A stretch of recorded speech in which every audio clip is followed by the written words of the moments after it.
System Specs is 30. 30 years of innovation and impact.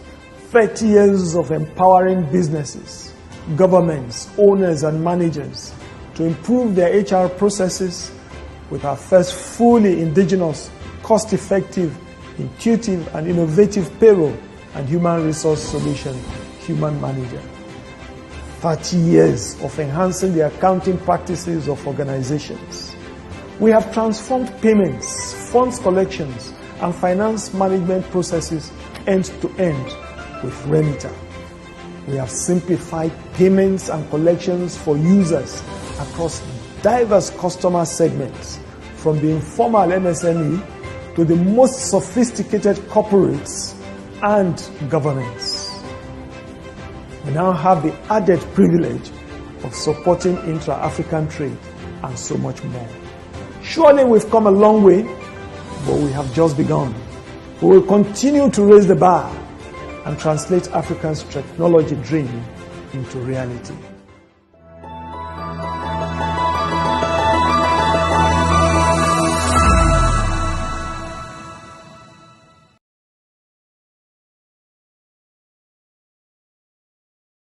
Here's a card we no go give you stress at all. Zero wait and zero queue. First bank is Here's a card we no go give you wahala. Zero trouble now for you. First bank is tell off it tell off it spoiler. Who won't break them? Where you want say now only you get them. Nothing fit do one. Sharp payment not the way. Swipe take go you know the way. Veteran card with the sweet body. Veteran card we know the shape person. We put you first again. First banking veteran card we put you first again. Generate your virtual card we put you first again. First banking virtual card we put you first again. Just generate your virtual card. For over 6 decades, Bank of Industry has been here, driving Nigeria's industrial development through financial and business support services to micro enterprises, small and medium enterprises, and large enterprises across Nigeria.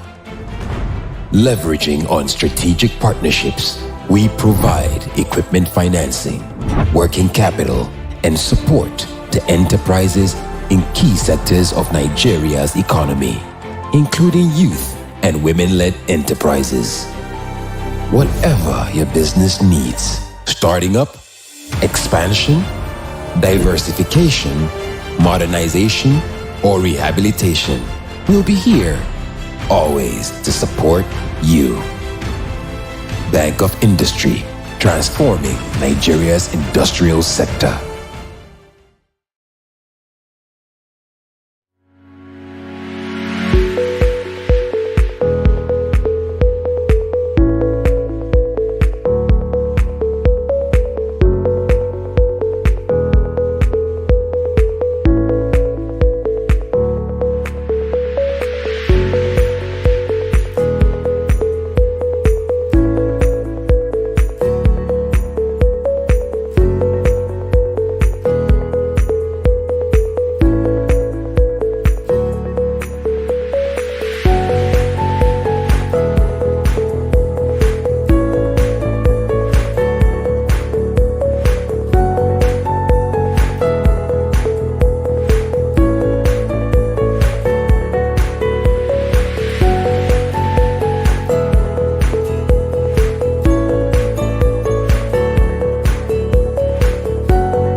Let me introduce a new wave, we change the rules. A new app that you can use.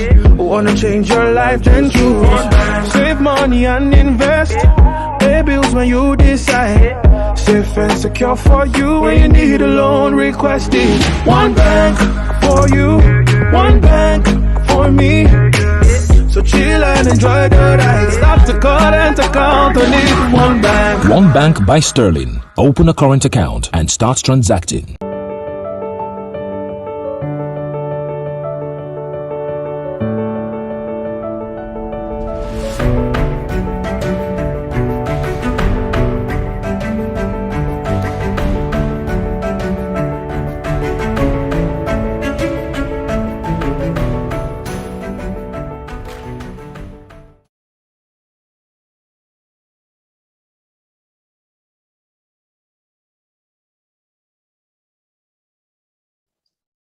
Good afternoon, and welcome to our second Boys to Men Foundation Annual Conference. This year's 2022 conference has the theme, Navigating the New World of Changing Gender Dynamics. Millennials and Generation Z will expectedly be the ones most to face the reality of changing gender dynamics, resulting from changes in the New World Order, including the fallout from COVID-19. This conference is therefore focused on them. The panelists are all drawn from this demographic. How can they live in a new so-called VUCA world? Volatile, uncertain, complex, and ambiguous. How can they and how should they navigate successfully the new realities they face? What is it to be a man? To strive, to decide, the final say yours, unchecked, unfettered by primitive constraints. What is it to be a man? To stand, to speak, to do, not to do, to look upon faces holding their breath, awaiting your wisdom. What is it to be a man? To work, to struggle, to make ends meet, to fight. To lose, to fight, to win, to fight, unending fights. What is it to be a man? Unsure, yet bold, fearful, yet strong, uncertain, working, seeking, trying to be a man. I can't tell when you're unhappy, you always look so composed. I can't tell when you're happy, you always look so calm. I can't tell when you're angry, you always look so controlled. I can't tell when things are bad, you speak in such an even tone. I can't tell when things are great, you always are so cautious. Who are you that I don't know? What secrets does your heart hold? Who do you tell these things you keep from me? This I know so true. Stories sometimes are told with sighs, with eyes, with gesture, not the language of words. Joys so profound, felt in silent stillness. Sadness and grief so quiet, a burdening of the soul. Don't forget to tell your children the stories in your heart, that they may tell their children. And remember, when you are gone, a man called by your name once walked upon this earth. We can change anything. Our minds make what they will of circumstances. Our relationships constantly change in rhythms. Social constructs, man-made roles and rules order our lives. We get it wrong, striving to get it right. We can change everything. Let each, male and female, labor as one. Life, a shared cause. Let old mindsets holding sway give way. Roles defined by need, by circumstance, not by gender. A shared world, change, the only certainty.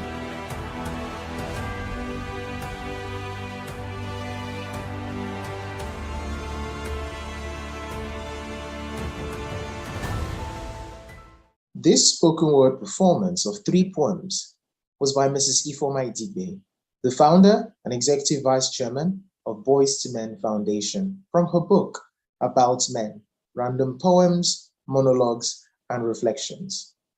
I would now like to introduce Mrs. Ifoma I. Idibe. Like last year, her introductory remarks will be in the form of an interview.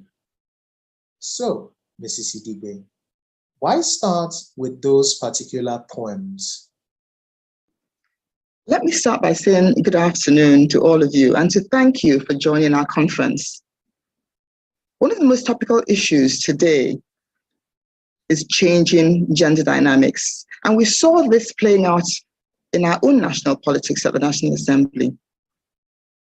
Things can't stay the way they are.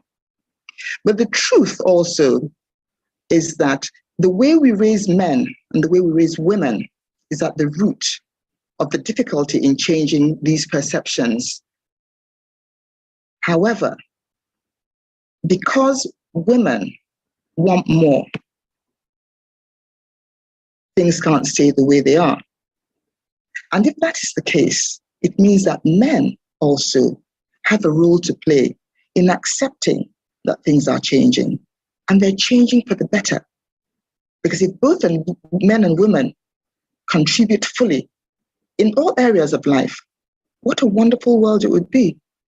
And so I started with these poems to set the context for the conversations. They show how we see men, how men behave, or how they think they should behave. And the last poem talks about the facts that change is coming. And gender roles should not be fixed. This is for men, this is for women. They should be flexible in a world that is occupied by both men and women. They're all social constructs. What we think of men, what we expect them to do. Society defines those things.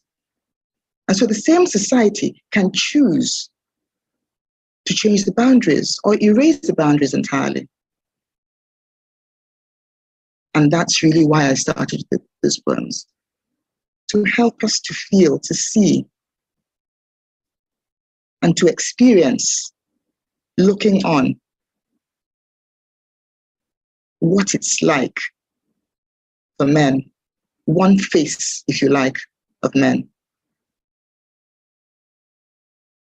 What would you say are the greatest challenges the foundation faces? That's a really interesting question, because I think that the greatest challenge is actually men themselves. In the sense that men are very conscious about the expectations society has of them. Men are very conscious of how society expects them to behave. And so they always seem to me to be navigating that space. What will they think of me as a man if I do this? How will they see me if I go here? And that in itself introduces mind blocks. For anything to change, that mindset, the attitudes that come along with it, have to change as well. That's the first challenge, men themselves. And so when we run programs, we have to find a way to make sure that enough men come. And we find that when we're running these programs, a lot of women want to attend. And that suggests that women are more open to learning, to the changes going on in the world. They're more sensitive to the changing gender dynamics. Or perhaps you might say that women are the ones who want the change more, and maybe that's the reason why. But in any event, I think that men have to keep an open mind. Boys to Men Foundation was set up to support men to be the best that they can be, because we see a lot of young men lacking in confidence, wondering what their place in the world is. That, I think, is a major challenge. A second challenge we face is that of sponsorship. A lot of donors are happy to give money to female-focused organizations because females really are the disadvantaged gender at the moment. But what it then means is that men have been forgotten, and we don't want them to become disadvantaged. And we can also already see signs of a lack of confidence. Increasingly, our young people are lacking in confidence, our young men specifically. When I talk to people, they say, oh, the girls do better in school. oh, the women are more reliable in the office. That's a red flag right there. It means something needs to be done. And that's one of the reasons why Boys to Men Foundation was set up.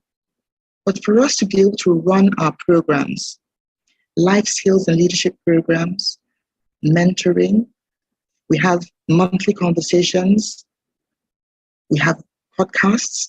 For us to be able to do these things, we need to be funded. Many organizations, funding men-focused or male-focused organizations is not one of the things that they have thought of. So I would like to think that Boys to Men Foundation, in asking people to sponsor our programs, has raised a level of awareness, and that down the line, it'll become easier for us to get sponsorship. So my conversation today is also to say directly to the donors, to donor organizations, please sponsor male-focused organizations. There's a lot that needs to be done to help men become the best that they can be, so that society, which is currently led by men, will continue to advance in the right direction. And the last thing I'd like to say, which might raise some eyebrows, is when we've raised all these beautiful women, accomplished women, well-educated women, who will they marry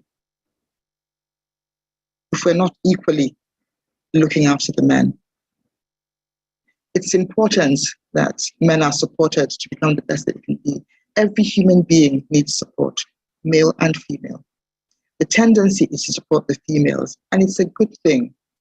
But I'm saying, let's not forget our boys. Let's not forget our men. They too matter. What about the future for Boys to Men Foundation? I think the future looks bright. There's such a thing as reaching critical mass of the zeitgeist.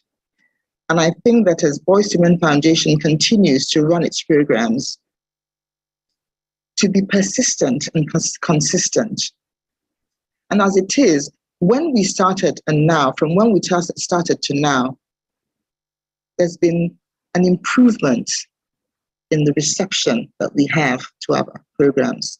We're getting more and more attendees. There's more and more impact. Well, we're in it for the long haul. When you set up an organization like this, you don't sort of bow to the smallest pressure. You take it on the chest and you keep going. But I've seen signs that things are changing. Increasingly, I find people saying, what about the boys? What about the men?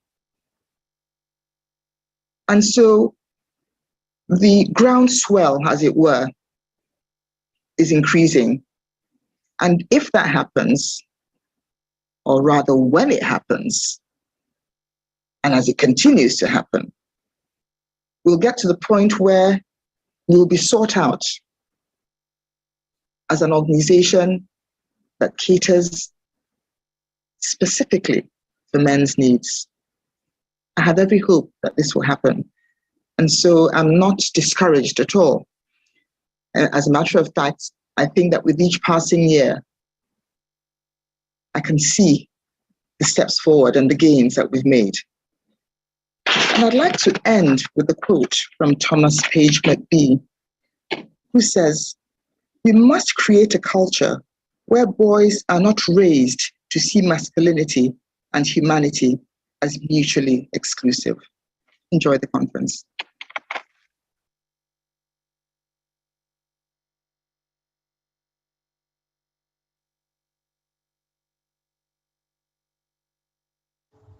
It is my absolute pleasure to introduce the Royal Gentleman who will give our Goodwill Message for this conference, His Royal Highness Mohammad Sanusi II, 14th Emir of Kano and Grand Khalifa of Tijjaniyya Order, CON.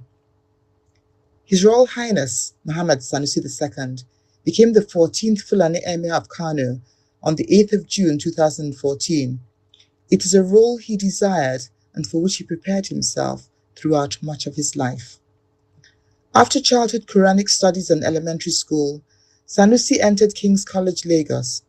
He subsequently earned a bachelor's and master's degree in economics at Ahmadu Bello University, Zaria. From 1985, he has had a distinguished banking career, starting at Icon Limited Merchant Bankers, going to United Bank for Africa, and finally moving to First Bank in 2005, where he was appointed Group Managing Director in 2009. Having undergone years of private study under the tutorial of a number of learned ulama, he enrolled in the Africa International University in Khartoum, Sudan, where he earned a degree in Islamic Studies and fiqh in 1997. In June 2009, Nigerian President Umaru Musa Yar'Adua appointed Sanusi governor of the central bank. The Banker magazine named Sanusi the world's best central bank governor of the year for 2011. The magazine remarked, "When it came to finding the best global central bank governor of the year, Mr. Sanusi was chosen unanimously. He pioneers the introduction of Islamic banking into the Nigerian banking sector and received the Global Islamic Finance Leadership Award and became the GIFA Laureate of 2015. He had earlier been given the Global Islamic Finance Excellence Award in 2013. In June 2014, after the passing of Kano Emir Ado Bayero, his great-uncle, Lamido Sanusi was announced as Emir of Kano. His Royal Highness has remained engaged in the field of finance and development. He is the chairman of Black Rhino Group, a portfolio company of Blackstone.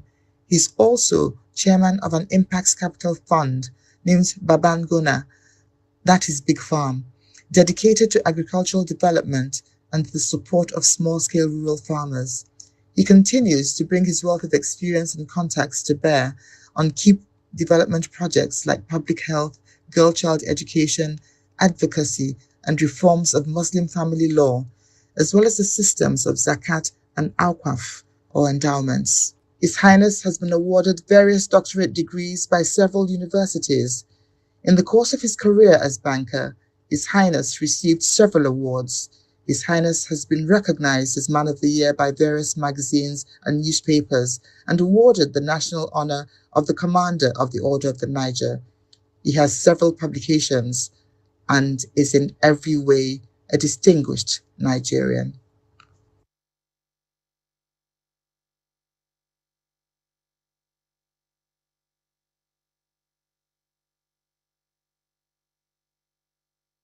It's a great honor for me to be invited to give a Goodwill message at this conference for Boys for Men Foundation. And I find the topic about changing gender roles interesting because it coincides with the kind of challenges I'm facing with work I'm doing and research around a PhD at the moment. I'm writing a doctorate thesis on the codification of Muslim family law as an instrument of social reform. And this thesis deals with the whole question of gender roles in the Muslim family. And one of the chapters of the thesis examines a fundamental question. Why is it that in different Muslim countries, we have had different interpretations of jurisprudence around the family and women in the 20th and 21st centuries? Why is it, for example, that jurists in places like Morocco and Tunisia have arrived at interpretations of the same Muslim family law that is radically different from what you find in places like Nigeria? And one of the key issues that comes up as I begin to look at Morocco and northern Nigeria, for example, is that differences in social structure, differences in the level of education of women, differences in the involvement of women in public discourse and public space have accounted for different interpretations of the law. In Morocco, there's a high level of education for women. There's a very strong feminist movement. There was a very vocal feminist voice of women in the need for the reform, in the fight for the reform of Muslim family laws. Whereas in northern Nigeria, because of the limited levels of Western education, because of the very weak feminist movement, all changes and all reform has been driven by men. Now, this raises for me a much wider issue, which is the importance of recognizing that as education among women increases, as women become more active, certainly their voice changes and their demands change and their roles change. And this is something that young people, especially those who have a Western education, need to come to terms with. It is not possible for gender roles to remain as women get more educated in the same way they were before that level of education. It is not possible for our attitudes to women to remain the same in a globalized world where women are being influenced by views and by opinions and by the experiences of women worldwide. Now, these are some of the difficulties that young people will have to face. We have to recognize that the way things were in the terms of our fathers and grandfathers will not continue in our time. We also have to recognize that the more we see women as partners, the more we see them as human beings and accept that they have capacity and they have the right to rise to their full potential, the better our society will be. More than half of our population is female. I always tell people that women are important for two major reasons. First reason is that half of humanity is female. The second reason is that the other half was born by females. You cannot continue to have a society which takes half of its population and sets it aside and reduces its productivity, reduces its potential, excludes it from political power, and then expect to make progress.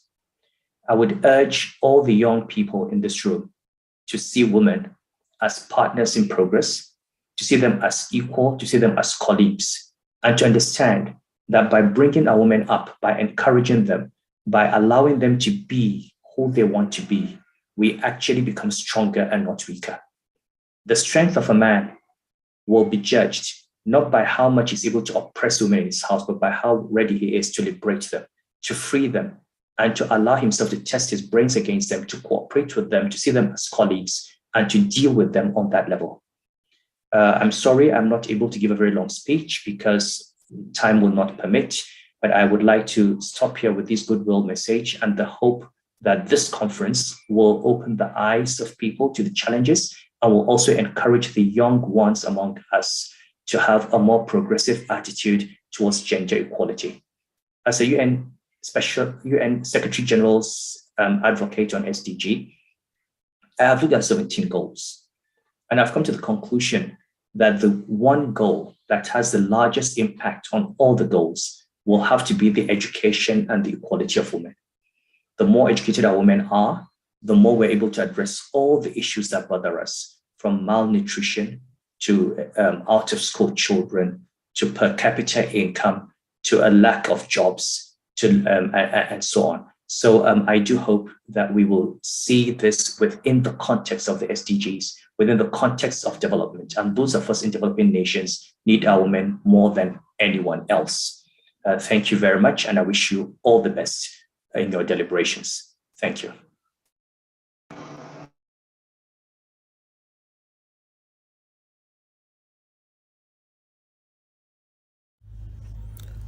Good afternoon, ladies and gentlemen, and welcome to the first panel session of this conference on navigating the new world of changing gender dynamics. Gender roles are changing. This is more evident in the lives of millennials than in any other demographic. How can both men and women navigate this largely unexplored frontier successfully? How can the new man and the new woman find balance and respect for each other whilst maintaining personal values that are the foundation for their own self-respect? I would like to introduce the panelists who will be having this conversation. Ninte Dangana. Ninte works at the intersection of business and technology, helping firms execute strategic goals using his writing and analytic skills. He is presently a scholar at the Nigerian University of Technology and Management. Ninte Dangana finds fulfillment by helping businesses reduce inefficiencies while increasing both productivity and profitability. He believes business and technology will be the core tools of the next industrial revolution in Africa, and lives by a simple philosophy. From one thing, know 10,000 things. When you attain the way of strategy, there will not be one thing you cannot see. Amanda Madumiri.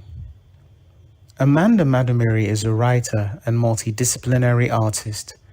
Her work exists at the intersection of identity, socio-political issues, and culture.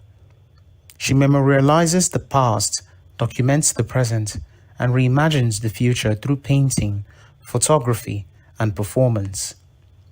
She founded Arusi Reads, a platform that promotes African literature. In 2020, Amanda produced Woke Train, a radio program that creates awareness on socio-political issues facing women and other minorities in Africa. She also co-created Home Museum, an inclusive digital art exhibition on African cultural heritage.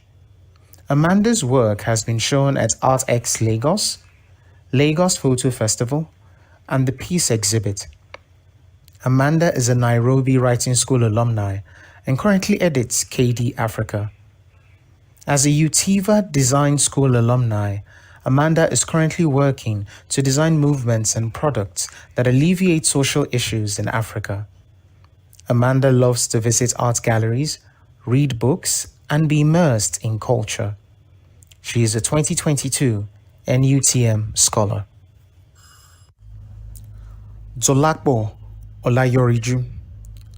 Zolakbo is a customer experience professional, an aviation professional, a data analyst, and a data science enthusiast. She worked in the aviation industry as an IT lead and a customer experience executive.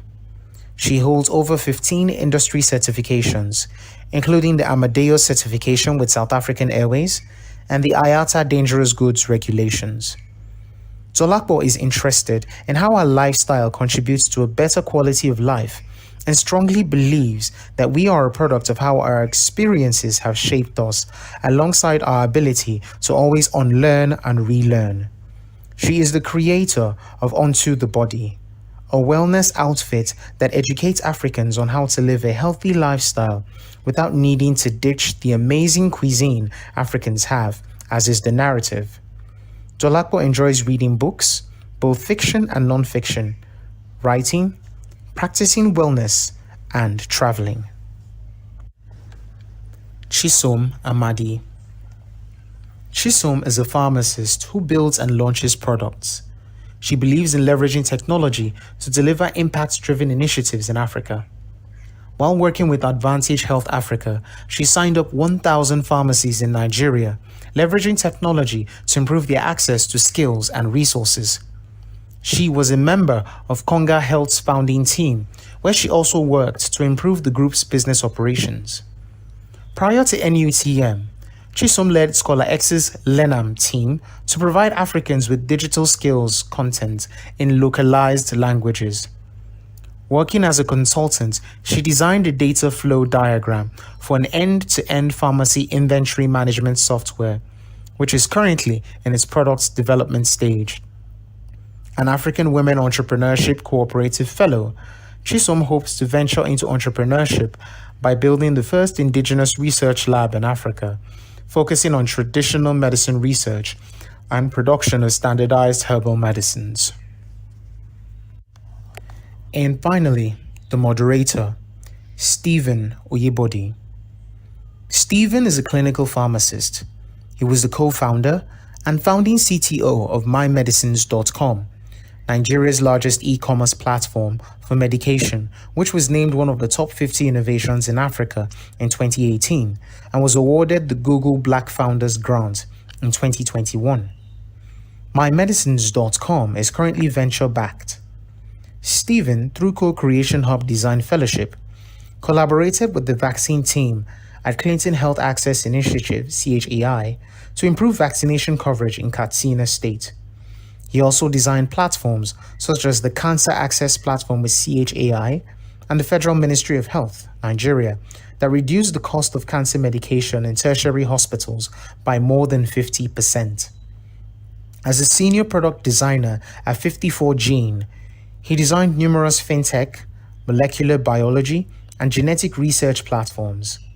Stephen co-founded WeMove.com, a platform that socializes and gamifies fitness with real-world rewards through a novel business model.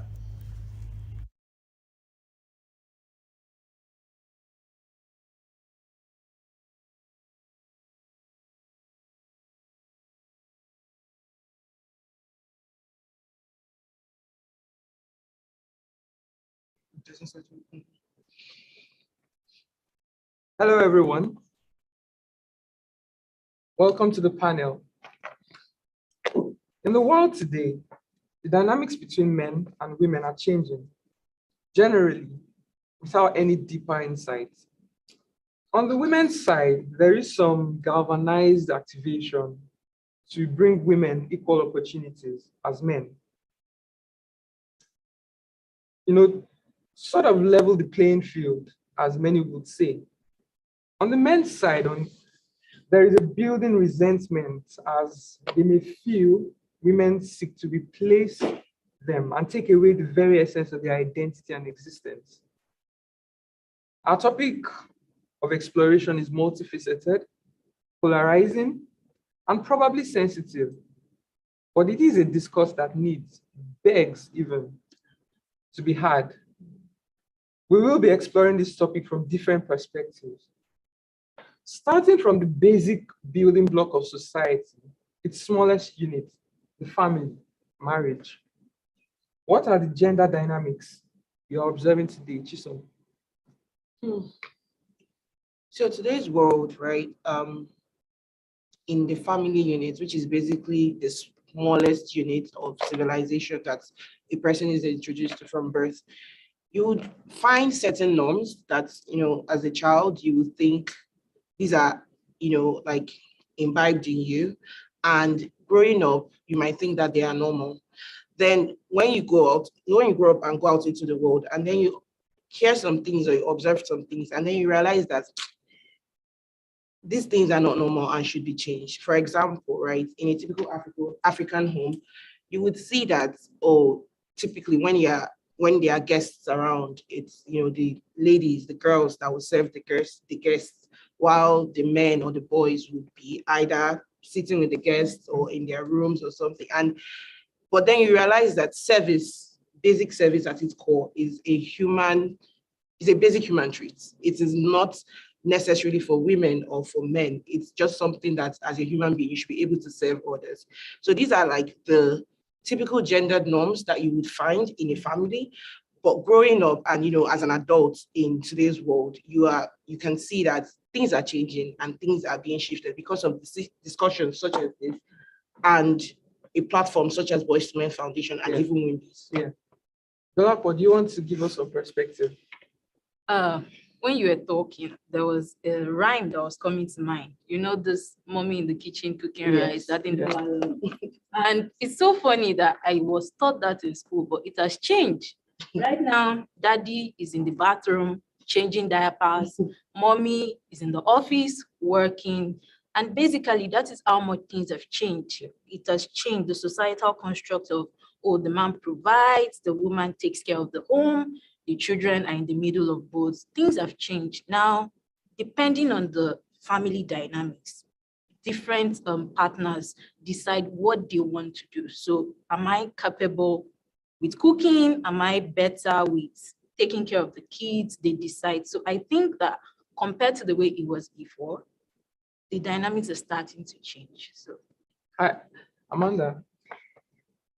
What you said about indoctrinations in the family, right? Yeah. It's not far-fetched because it's our lived experiences, and mine happened when I was in secondary school.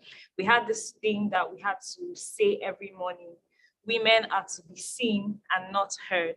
So it kind of dictated how we carried ourselves as young girls, and these were indoctrinations we received at a very young age.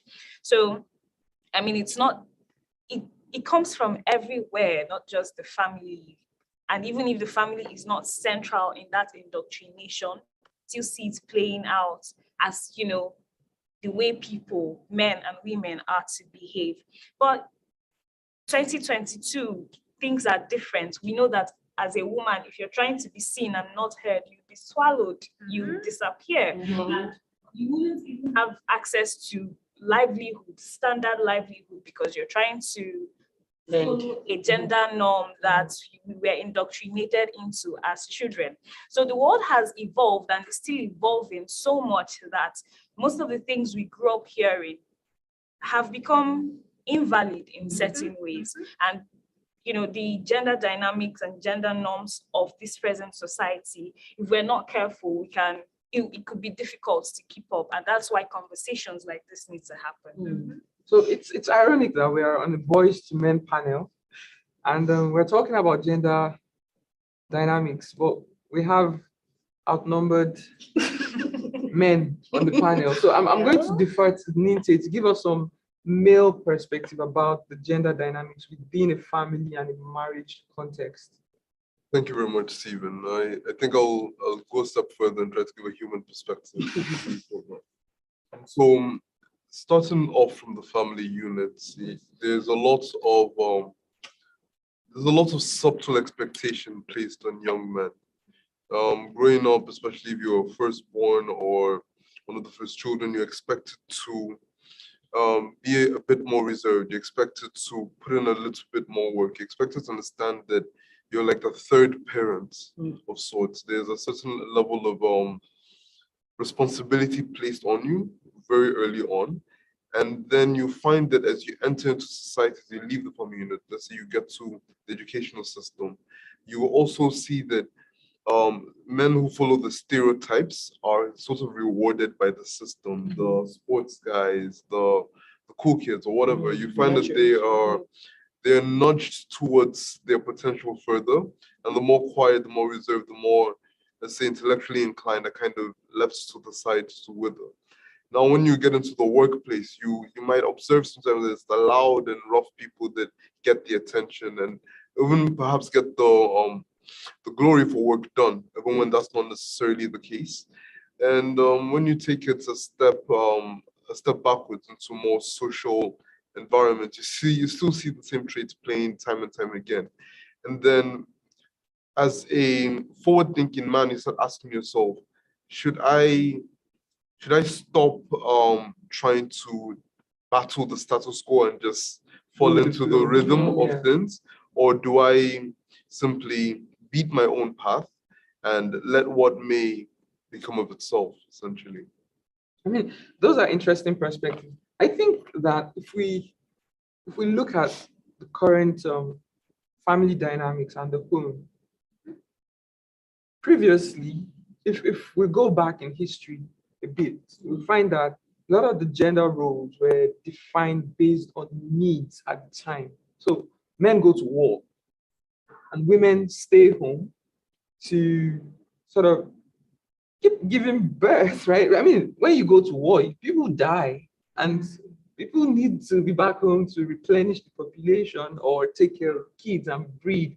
And all of those things were the things that were assigned, but they were also assigned based on biological affiliations, like what can your body do and what can my body do? So the male body has evolved to be able to lift things, to be able to, muscular, do a lot of power things. And so males are more almost defined by all those things. You need to protect, to provide, to go out and bring things home.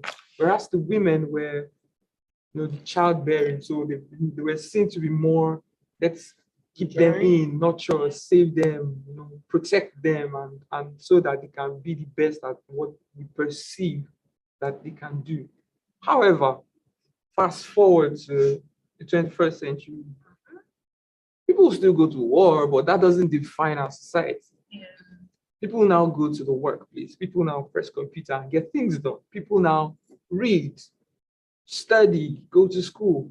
And these are the things that we need to now begin to consider as what are the new roles that we should be assigning to people regardless of gender, since our body physiology doesn't necessitate what we do now. I think that is the perspective that I'm looking at it from.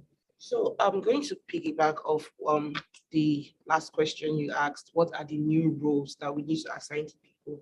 Why do we need to assign roles to people is my question. I mean, let people live and do what they want to do. I mean, if I strongly believe that every individual or every couple or every family unit should be dealt with or should be looked at on a case-by-case basis. Each family is unique, each human being is unique. What are the things that you can bring to the fore? What are your strengths? What are your capabilities? So as a woman, I shouldn't be seen as nurturing automatically. What if I'm not? And then I have to bear the consequences of my disappointments or of your disappointment. I mean, why are you putting me on such a pedestal that I didn't ask you to put me on? So I think that another way that we might look at it is, what are the roles that people are trying to, take up that are non-conventional? Because personally, I don't think that we should ascribe roles to people. Let people decide what role they want to play in the society. Okay, so if we take this a step further, and gender roles are changing. We've talked about the family unit and the home. Let's bring it a little bit down to our demographic, which is dating, right? If you go on a date, for instance, Amanda, who should pay? So I use a two-pronged approach to dates and paying for dates. First of all, who asked the other out on a date? If you invite me out to something, I imagine you'd pay. And when I invite you out, I imagine I'll pay. But also, I guess maybe when we've passed the honeymoon phase and gotten into the more meatier side of the relationship, and we understand each other, we know where we are financially and otherwise, we can come to an agreement. The richer partner pays for these sort of things. And because life is quite unpredictable, one richer partner might not always be the richer partner in the relationship. At some point, I might be the richer partner and I get to, pay for food and all of those things when we go out on dates. So, and I think that these are logical ways to approach these things, because, I mean, imagining that a man should automatically pay for a date because he's a man, I have thought about it and I fail to see the logic behind it. Mm-hmm. But society says, oh, that is what a man is supposed to do, because men are supposed to be providers and protectors. Yeah, providers and protectors, while while the women should just sit back. I mean, in Igbo language, the word for Mrs. is Oriako, mm-hmm. the one that eats the wealth. Wow. So, I mean, so the man is the one that creates the wealth, yes, and then the woman. So you see, it's I want to be a woman. It exists in the languages we use, because culture seeps into everything, even languages. And language is a way of normalizing a thing. Mm-hmm. So if a woman is automatically termed the eater of the wealth, then she might as well. So if I go on a date, if it's something that's right, like a fresh blooming relationship, I imagine that the person who proposes the date would pay. But when we've gotten into each other enough to understand each other's capacities and capabilities, I imagine the richer partner should pay. Nite, who proposes in a wedding in a date? Who proposes to get married? So coming at this from a purely economic I think there's a party with the most interest, right? I know society would expect that it's the guy, but I ask why. Because the truth of it is that the normal notions of chivalry are like a double-edged sword. On one hand, you expect to do certain things, but also not doing those things becomes a problem. Mm-hmm. So if a guy, let's say, asks someone out too early, in Nigerian word, your blood is too hot, right? If you now bring up such a conversation, but you're moderate about it, you're not showing enough effort. So it's like you're skipping on hot stones. So in terms of an answer to the question, who proposes a date, I think that in the new world, in the 21st century, it should just be the person who wants to have that conversation with us? I mean, think about it. Like if you are standing at the mall and there is a lady going on a knee, bending a knee to propose, how would you feel as a lady? I mean, so my approach to things are not what's the word right now? Okay, so let me put this into context. Personally, for some personal reasons, there are some things that I can do, but that doesn't mean I would turn up my nose or frown my face when I see other people. Why can't you do that? Not because of societal constructs or not because of anything, but because I feel that now, personally, I feel that within, within certain situations, I want to feel a certain way, right? So when I am in a relationship, I want my man to propose to me, right? Not the other way around. Now, this doesn't negate the fact that when we are at home or if there are things that need to be done, that I don't step up to the plate to do them. Things that are traditionally men's roles. Do you understand? Yeah. So I can be conventional and I can be unconventional, which also brings me back to the first point I earlier made. I can take on any role I want to take on. I don't have to be boxed into a particular role. Yeah. Do you understand what I mean? Yeah. So, yeah. So we are not really seeing the role that society is playing in all of this. Society sets the questions. Society expects what the answers should be. Because like you said, if we see a woman kneeling in a mall to propose, we'll all start laughing. Oh, she's desperate. Oh, why is she so tacky and all of that? Yeah. But then if a woman doesn't, you'll be like, why are men always proposing? So more than who should do this or who should do that, what are the constructs that society has determined? Because you realize that there is no right or wrong anymore. You literally have to play the game, and you can never play the game well. Yeah. No matter what. Yes. So Can I speak to this? Yes. Okay. So women are expected to be laid back and wait for the Prince Charming to ride on a horse with the ring and save you from your father's house. Yeah. Right? But also there is a heightened expectation for women when it comes to marriage. In the African society, the Nigerian society, where I come from, you get to a certain age as a woman and it becomes problematic that you're not married. But excuses are made for the man. Oh, he has to make money. Oh, he has to settle down before he gets married.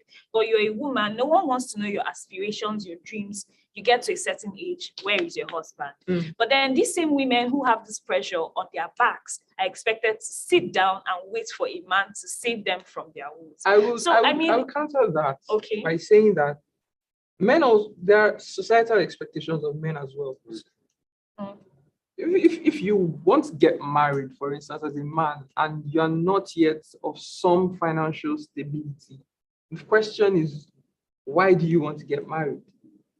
And that's why a lot of men stay longer before they want to settle down, because there's a consideration to say, oh, I am not yet able to financially provide for a family. Well, this makes a point for her because, I mean, someone has made an excuse for you, but what's the excuse for the woman? And because it's conflicting, right? Women are not supposed to propose, but you better get married quick enough. Exactly. So why is the dictate of society conflicting? I mean, if you're asking us to not be the ones who are forward when it comes to proposal and all of that, then you better let us rest. And then if men are supposed to be the ones to do the proposal, the pressure of marriage should be more on their backs because apparently they have the agency to initiate the act of marriage. So I'd like to speak on that, but I'd like to simplify things first. Marriage is a very broad and complicated topic.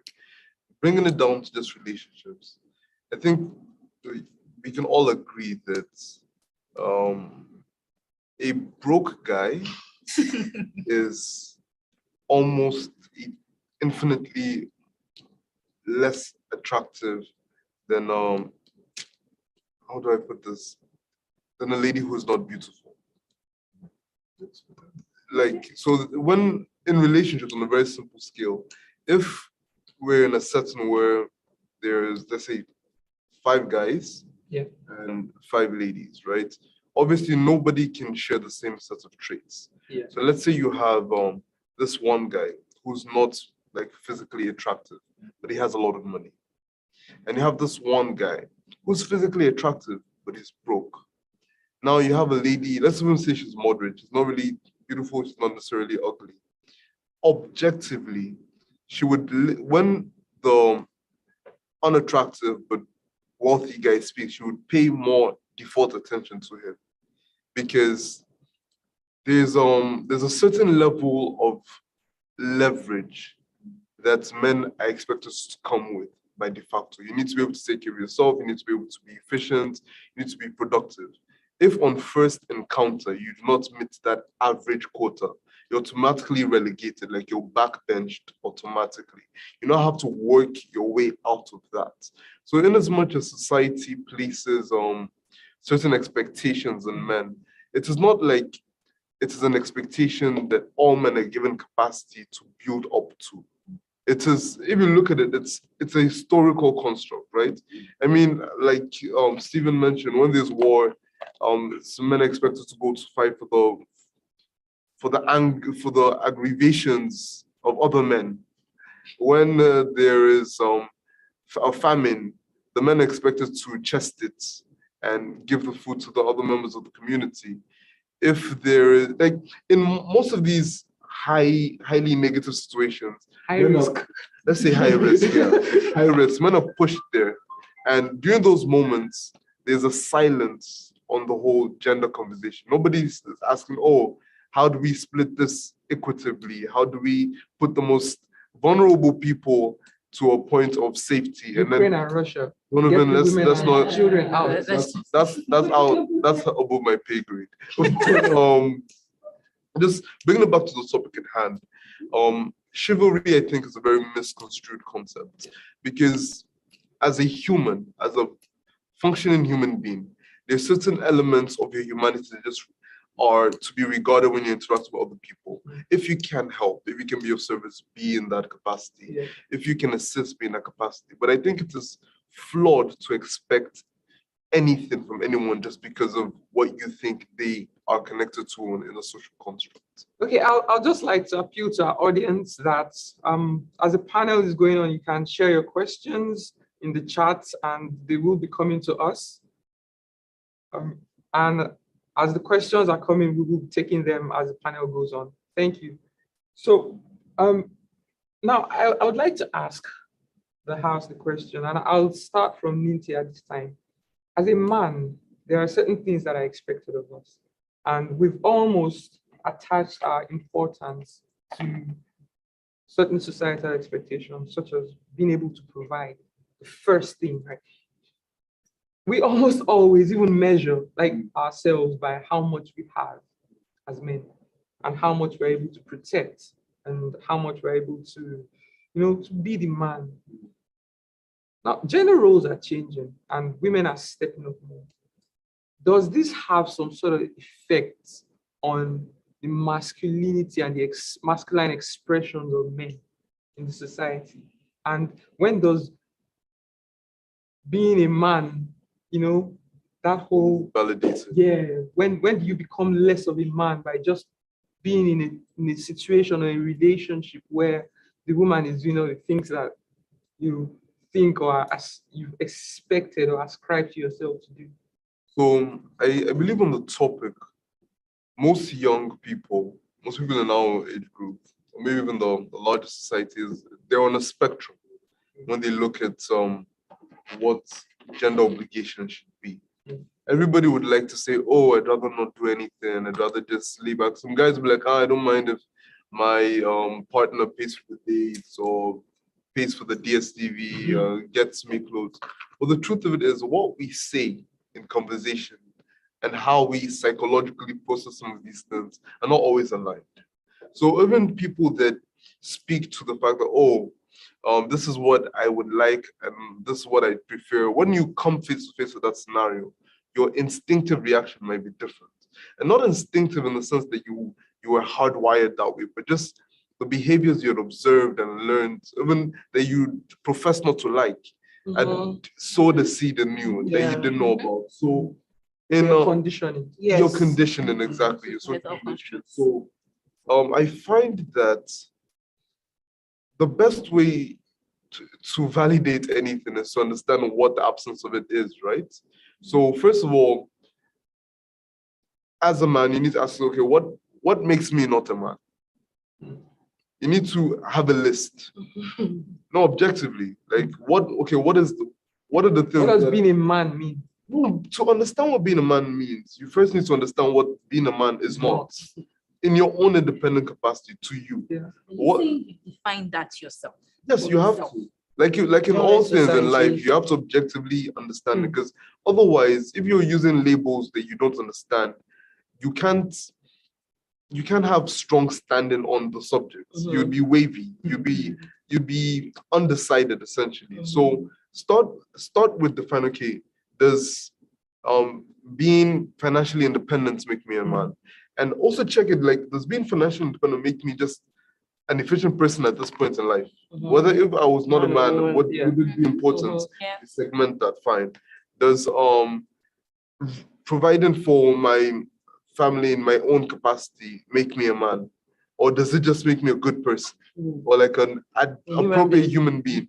So the more you look at that list, you then realize that the things that most people place on a wider scale as male or female behavior should really just be idealized as like efficient behavior, not necessarily grouped. And the little things that are left, you would find they're more aligned to your personality than necessarily your gender definition.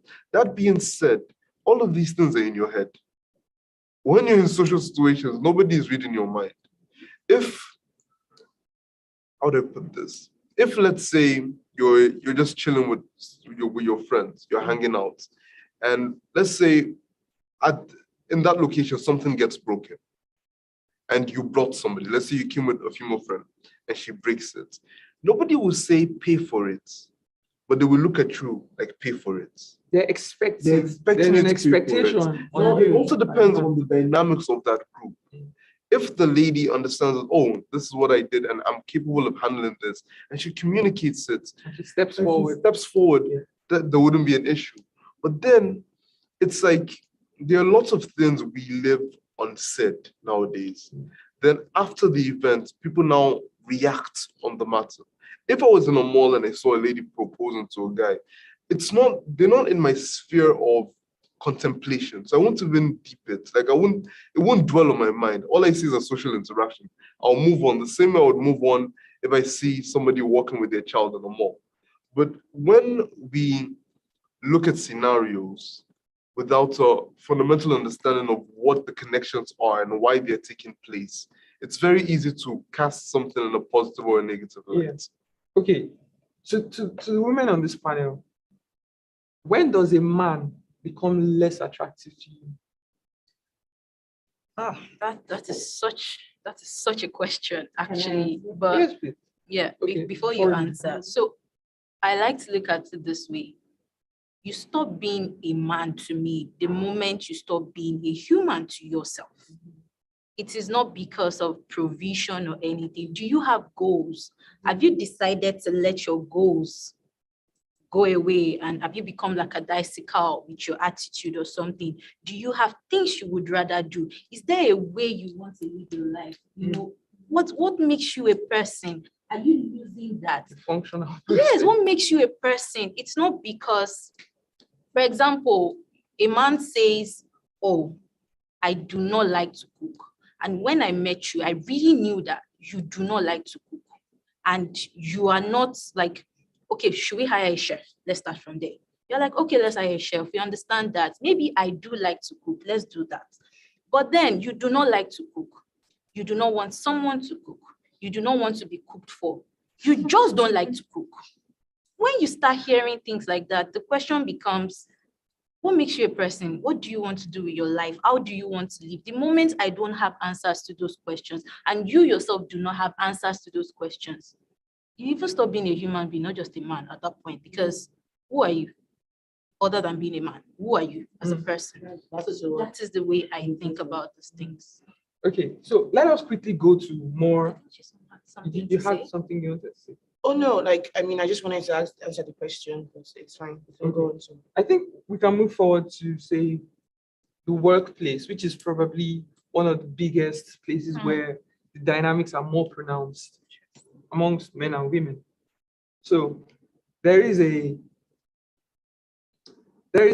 conversation that is going on in the corporate world where there is a lot of women should be, in positions of leadership, and there are not enough women in the boardroom, and that is valid, very valid. I think that women bring a lot of perspective to things in the workplace. They also are even a lot more composed to some extent. At least some research have shown that, but that's not the bone of contention. Now, if you zoom out, now we're not talking leadership in the workplace, we're just talking at people in the workplace. There is a tendency for you to almost, at least that's what the data shows, to find more men generally in the workplace. And that's because men over time have been trained to go out and work and bring things home. So you'll find most men in the workplace. Now, if you're in a workplace where there is a lot more men than women, and then we begin to push, there should be equal gender ratios at the positions of leadership. Shouldn't the top be a reflection of what's going on generally? So if you're in a workplace where there is 20% women and 80% men, shouldn't leadership be 20% women, 80% men? Or are we then saying, no, we are taking leadership? Because that's what's going on, right? We're taking leadership and saying, oh, this boardroom, there is not enough women. I don't think that is what the battle has been, or that is what the conversation is about. I feel like, from what I know, do we have equal chances? That is the way I think. It's not about 80% of this board are men and 20% women. I think it's okay. Now there is a position open. Am I going to be given the same fighting chance as the same male counterparts that are as well qualified for that role? Or am I just going to be relegated to the back because I am a woman?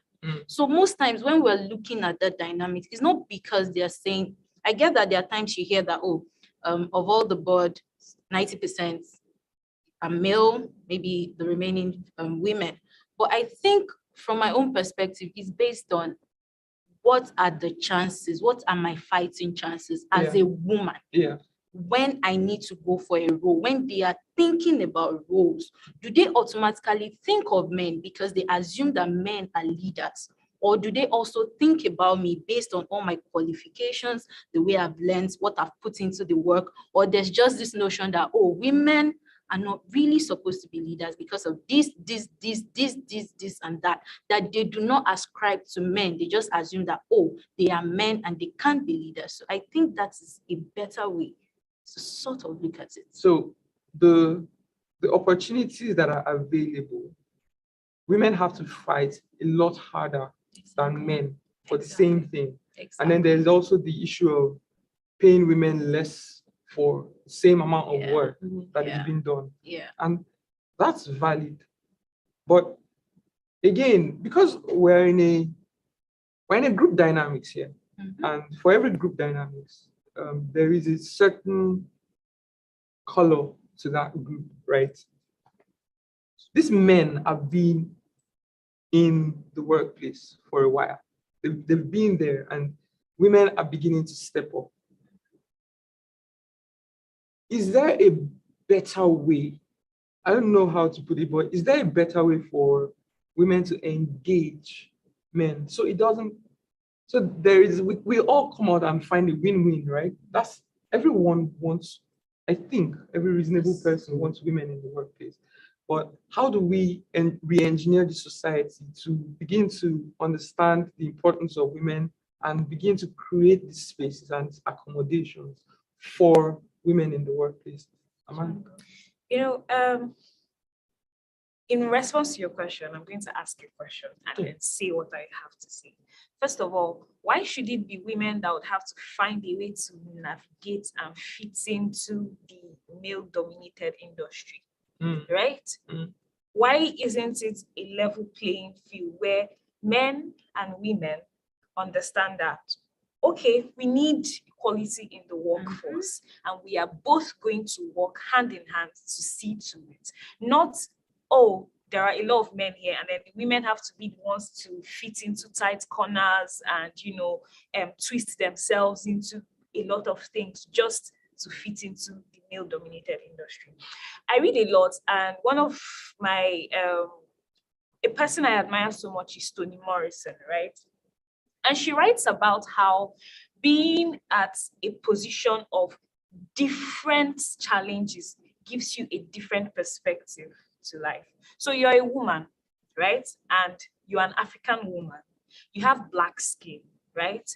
And the way the world is engineered is that you exist as a minority in different facets. First of all, being a black person with black skin makes you disadvantaged already. You apply for a job, and then once your recruiter or HR person sees you're a black person on screen, automatically you're probably not going to get that job just because you're black. And then imagine being a woman too, right? Being a black woman, right? So you are disadvantaged on multiple fronts, right? And this sort of like gives you perspective, because when you're challenged, you're more alert. And imagine coming into the workforce, right, with a totally different perspective from what has been the norm. Coming with everything you've learned from your place as a woman and from your place as, let's say, an African person. You have perspective. You are someone that ought to be listened to, because what makes the world go round is different perspectives, right? So automatically, it shouldn't even be a debate of, oh, should women be in the workforce? Of course, women should be in the workforce. Let's say, for instance, I'm going back to the family now, and I'm going to say why, right? In a lot of families, first daughters play the managerial roles in families, right? They know everything that is going on. They have to keep everyone in check. They have to basically do the work of managers in families, right? And then they do these things for, let's say, 20 years, 30 years, right? And all of a sudden, when it's time to write the will or to share the inheritance or all of those things, it's the first son who is getting all these things. Someone who has not been grounded enough to even understand the context of everything and everyone. First daughters usually know all their aunties, all their uncles, aunties. They have context because they have been trained to keep their ears to the ground. Do you get? And that is a lot, that is so useful in the workforce. That perspective, that groundedness is something that is so important in the workforce. And yet we still have arguments of, should, you know, women be in the workforce? How should women fit into the workforce? I think that introducing women into the workforce or integrating them into the workforce is everyone's responsibility, men, women, and everyone else. And when we're talking about the ratio between leadership for men and women, why you don't see women on boards is because women are not being hired, because you actually have to get in to work your way up in the first place, right? So if we create a level playing ground for entry level, you get, if the ratio is equal in the entry level, if as many women as men get into the workforce, then inevitably as many men as many women will be in leadership positions, because being a woman does not mean that once you get into the workforce, you relax. Women have as much dreams, ambitions, and potential as men do. And if they can get into those doors, trust me, they're going to smash the glass ceiling. That is what I think. Okay, thank you so much. We will be taking questions from our panels as questions have started rolling in. But before we take one of the questions, just to put a lot of the things we're talking about back into perspective, we've talked about gender roles, and we've talked about gender dynamics, the changing gender dynamics in our world right now, starting from, we've seen dynamics within the family and within marriage, and we've seen it within our demographics in terms of dating and who men and women are. And we're currently talking about those dynamics within the workplace, right? And we've talked about the leadership part of it. And we also still need to talk about even the women's reactions, but because we're on a boys to men panel, I think it is important that we highlight the changing dynamics or the changing responses, the responses of men to the changing dynamics within these settings. And there is a growing sense of resentment amongst men within the workplace. And this is generally because they feel that their traditional roles of being providers and people that go to get things done is being threatened because over time they've evolved to be the people that take on these risks, right? So now they have a new player on the field. This growing resentment is not out of a bad place of always been wanting to be domineering, right? It could also just be losing a sense of self, an identity in this is who I am, and this is being taken away from me. So they'll fight. They will want to protect their sense of identity, their sense of self. And then this becomes a friction between both parties. Women are saying, give me this, and men are saying, no, I'm not going to give it to you because this is who I am, this is what I'm supposed to be. That is why I'm asking, is it possible that all of us begin to rethink our society's engagement with how men and women approach or broach the subject of the dynamics, especially within the workplace? Because we spend an awful lot of time in the workplace. Yeah.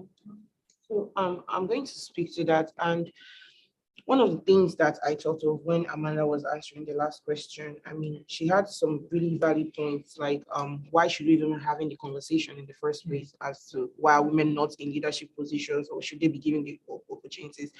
I mean, yes, while I agree to an extent, I also want to point out that we are not in an ideal world, right? I mean, it has happened. Women are being relegated. For lack of better words, it don't solve. So how can we move forward? Do you understand? Which brings us back to your question. Like, how do we engage all stakeholders to ensure that women are allowed to thrive? And while women are thriving, the male population do not see this as threatening, which also connects to Ninte's point earlier. You should know what makes you a human being. Mm-hmm. I mean, I am a woman, not because, like I said earlier, I'm nurturing, or I know how to cook, or, you know, I know how to organize stuff. That's not what makes me a woman, right? So if all those things are taken away from me, okay, for example, now, if I have a housekeeper and a housekeeper or a nanny does all those things, does that make me less of a woman, or does that make me more of a man because I go to work and I provide, right? Yeah. So I believe that at the very little level, at the micro level, we should have individual conversations, and it is left to us to engage as much men as women on this journey. There was something I mentioned yesterday. Women are over-mentored. Yes. We are overcoached, right? Mm-hmm. We are over-mentored. Do this, do that, don't do this, do X. Can we just breathe, right? While on the other hand, you just see little foundations like this. Not a lot of foundations, rather. Boys to Men is like an outlier that is trying to like get men to, you know, just shed that masculine facade, you know, that is kind of holding you back to just thrive. So I believe a lot of introspection as well, like what makes me me, needs to happen. And a lot of conversations at the individual level needs to happen. In the words of Mrs. I, we all need therapists. So we have a question from We have a very interesting question from the audience. In fact, the questions are rolling in, and we thank you very much, our audiences, for sending these questions. Yeah. So one of the first questions that I'm going to put out here is, I understand the conversation around diversity, equity, inclusion, gender roles, and biases. I think it's long overdue, but I'm curious as to how we strike a balance between hiring competence and ensuring diversity in the business environment. How do you ensure you get the most competent hands and not run the risk of hiring just to fulfill gender equality commitments? I think I would like to speak on that. Yeah. So, looking at things objectively, right? The industrialization of economies largely dictates who is hired for what roles. During the let's say around the third industrial revolution, what was needed then was more physical strength, coordination. And we have to understand that that was around the time when parts of the world were at war, leaving war, about to begin war, right? So a lot of the people who became managers in those firms had military experience. And because of how the world worked then, most of those people were men. But now we're in a world where it's about how quickly you can learn, unlearn, and relearn. And you would find that people tagged as diverse are typically people who go through these cycles efficiently enough. So you would find that these are the kind of people that switch careers, or these are the kind of people that have a creative or, by the way, analytical side. And even though to the uninitiated, that keyword diverse, inclusive might feel that, oh, we're trying to just bring anybody. That's not the case. It simply means finding somebody who meets that baseline competency level that is required, but is still not necessarily a member of the status quo. Does not maybe fit the physical or the, I mean, look at me, look at my hair. If I told you what I did for a living, you might not be able to connect the dots, right? But it just means that let people who are capable be able to express their realities as they wish, as is appropriate for the workplace, and as is needed. If I was going to extend that question a bit, and I'll throw that question to you, Dolapo.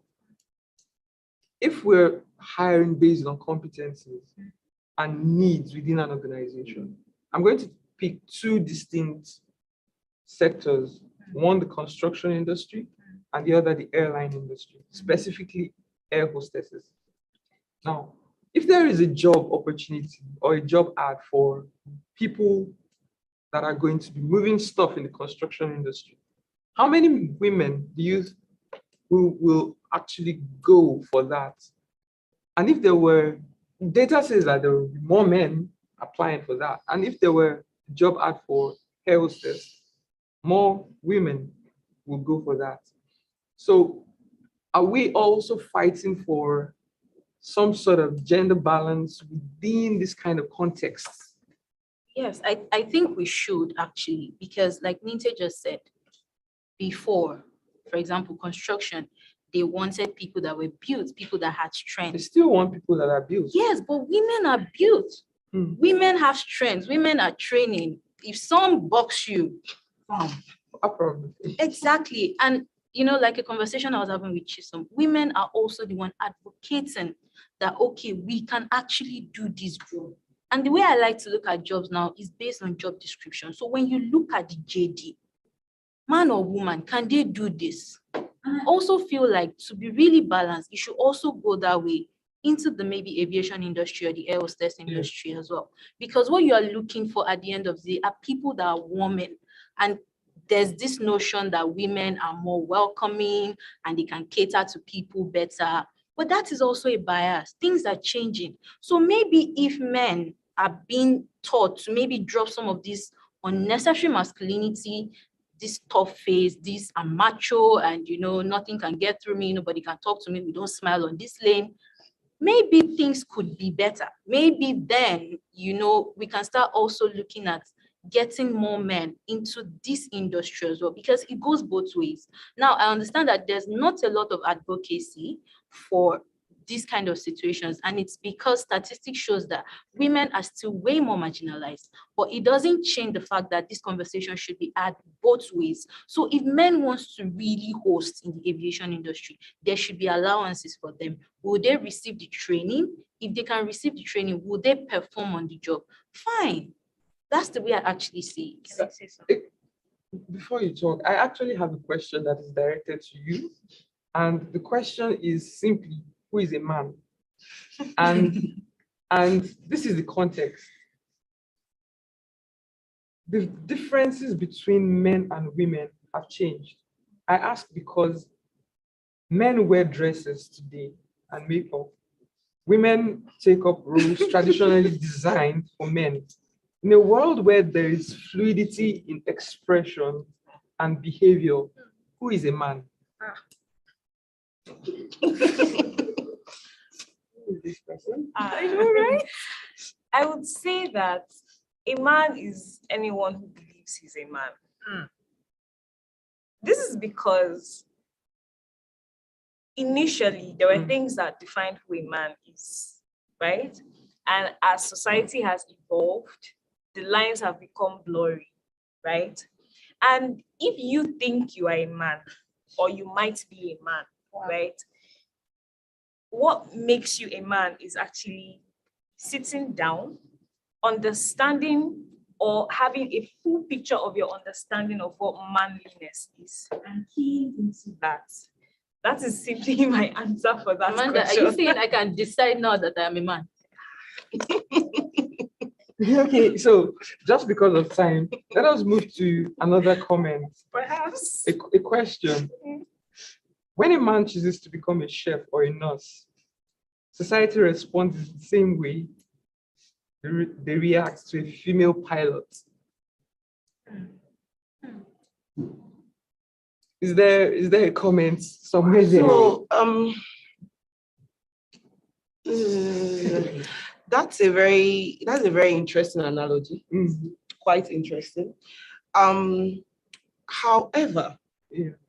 for culinary school or culinary world, and for medical, in the medical sense, I do not think that they are quite, it's the same comparison. Why? Because in the culinary world, you have, it's mostly dominated by men. Professional culinary. Yes, not people that cook at home. The primary, cooks at home. Well, that's typically women. But I mean, professionally, the world is mostly dominated by men. I mean, culinary world.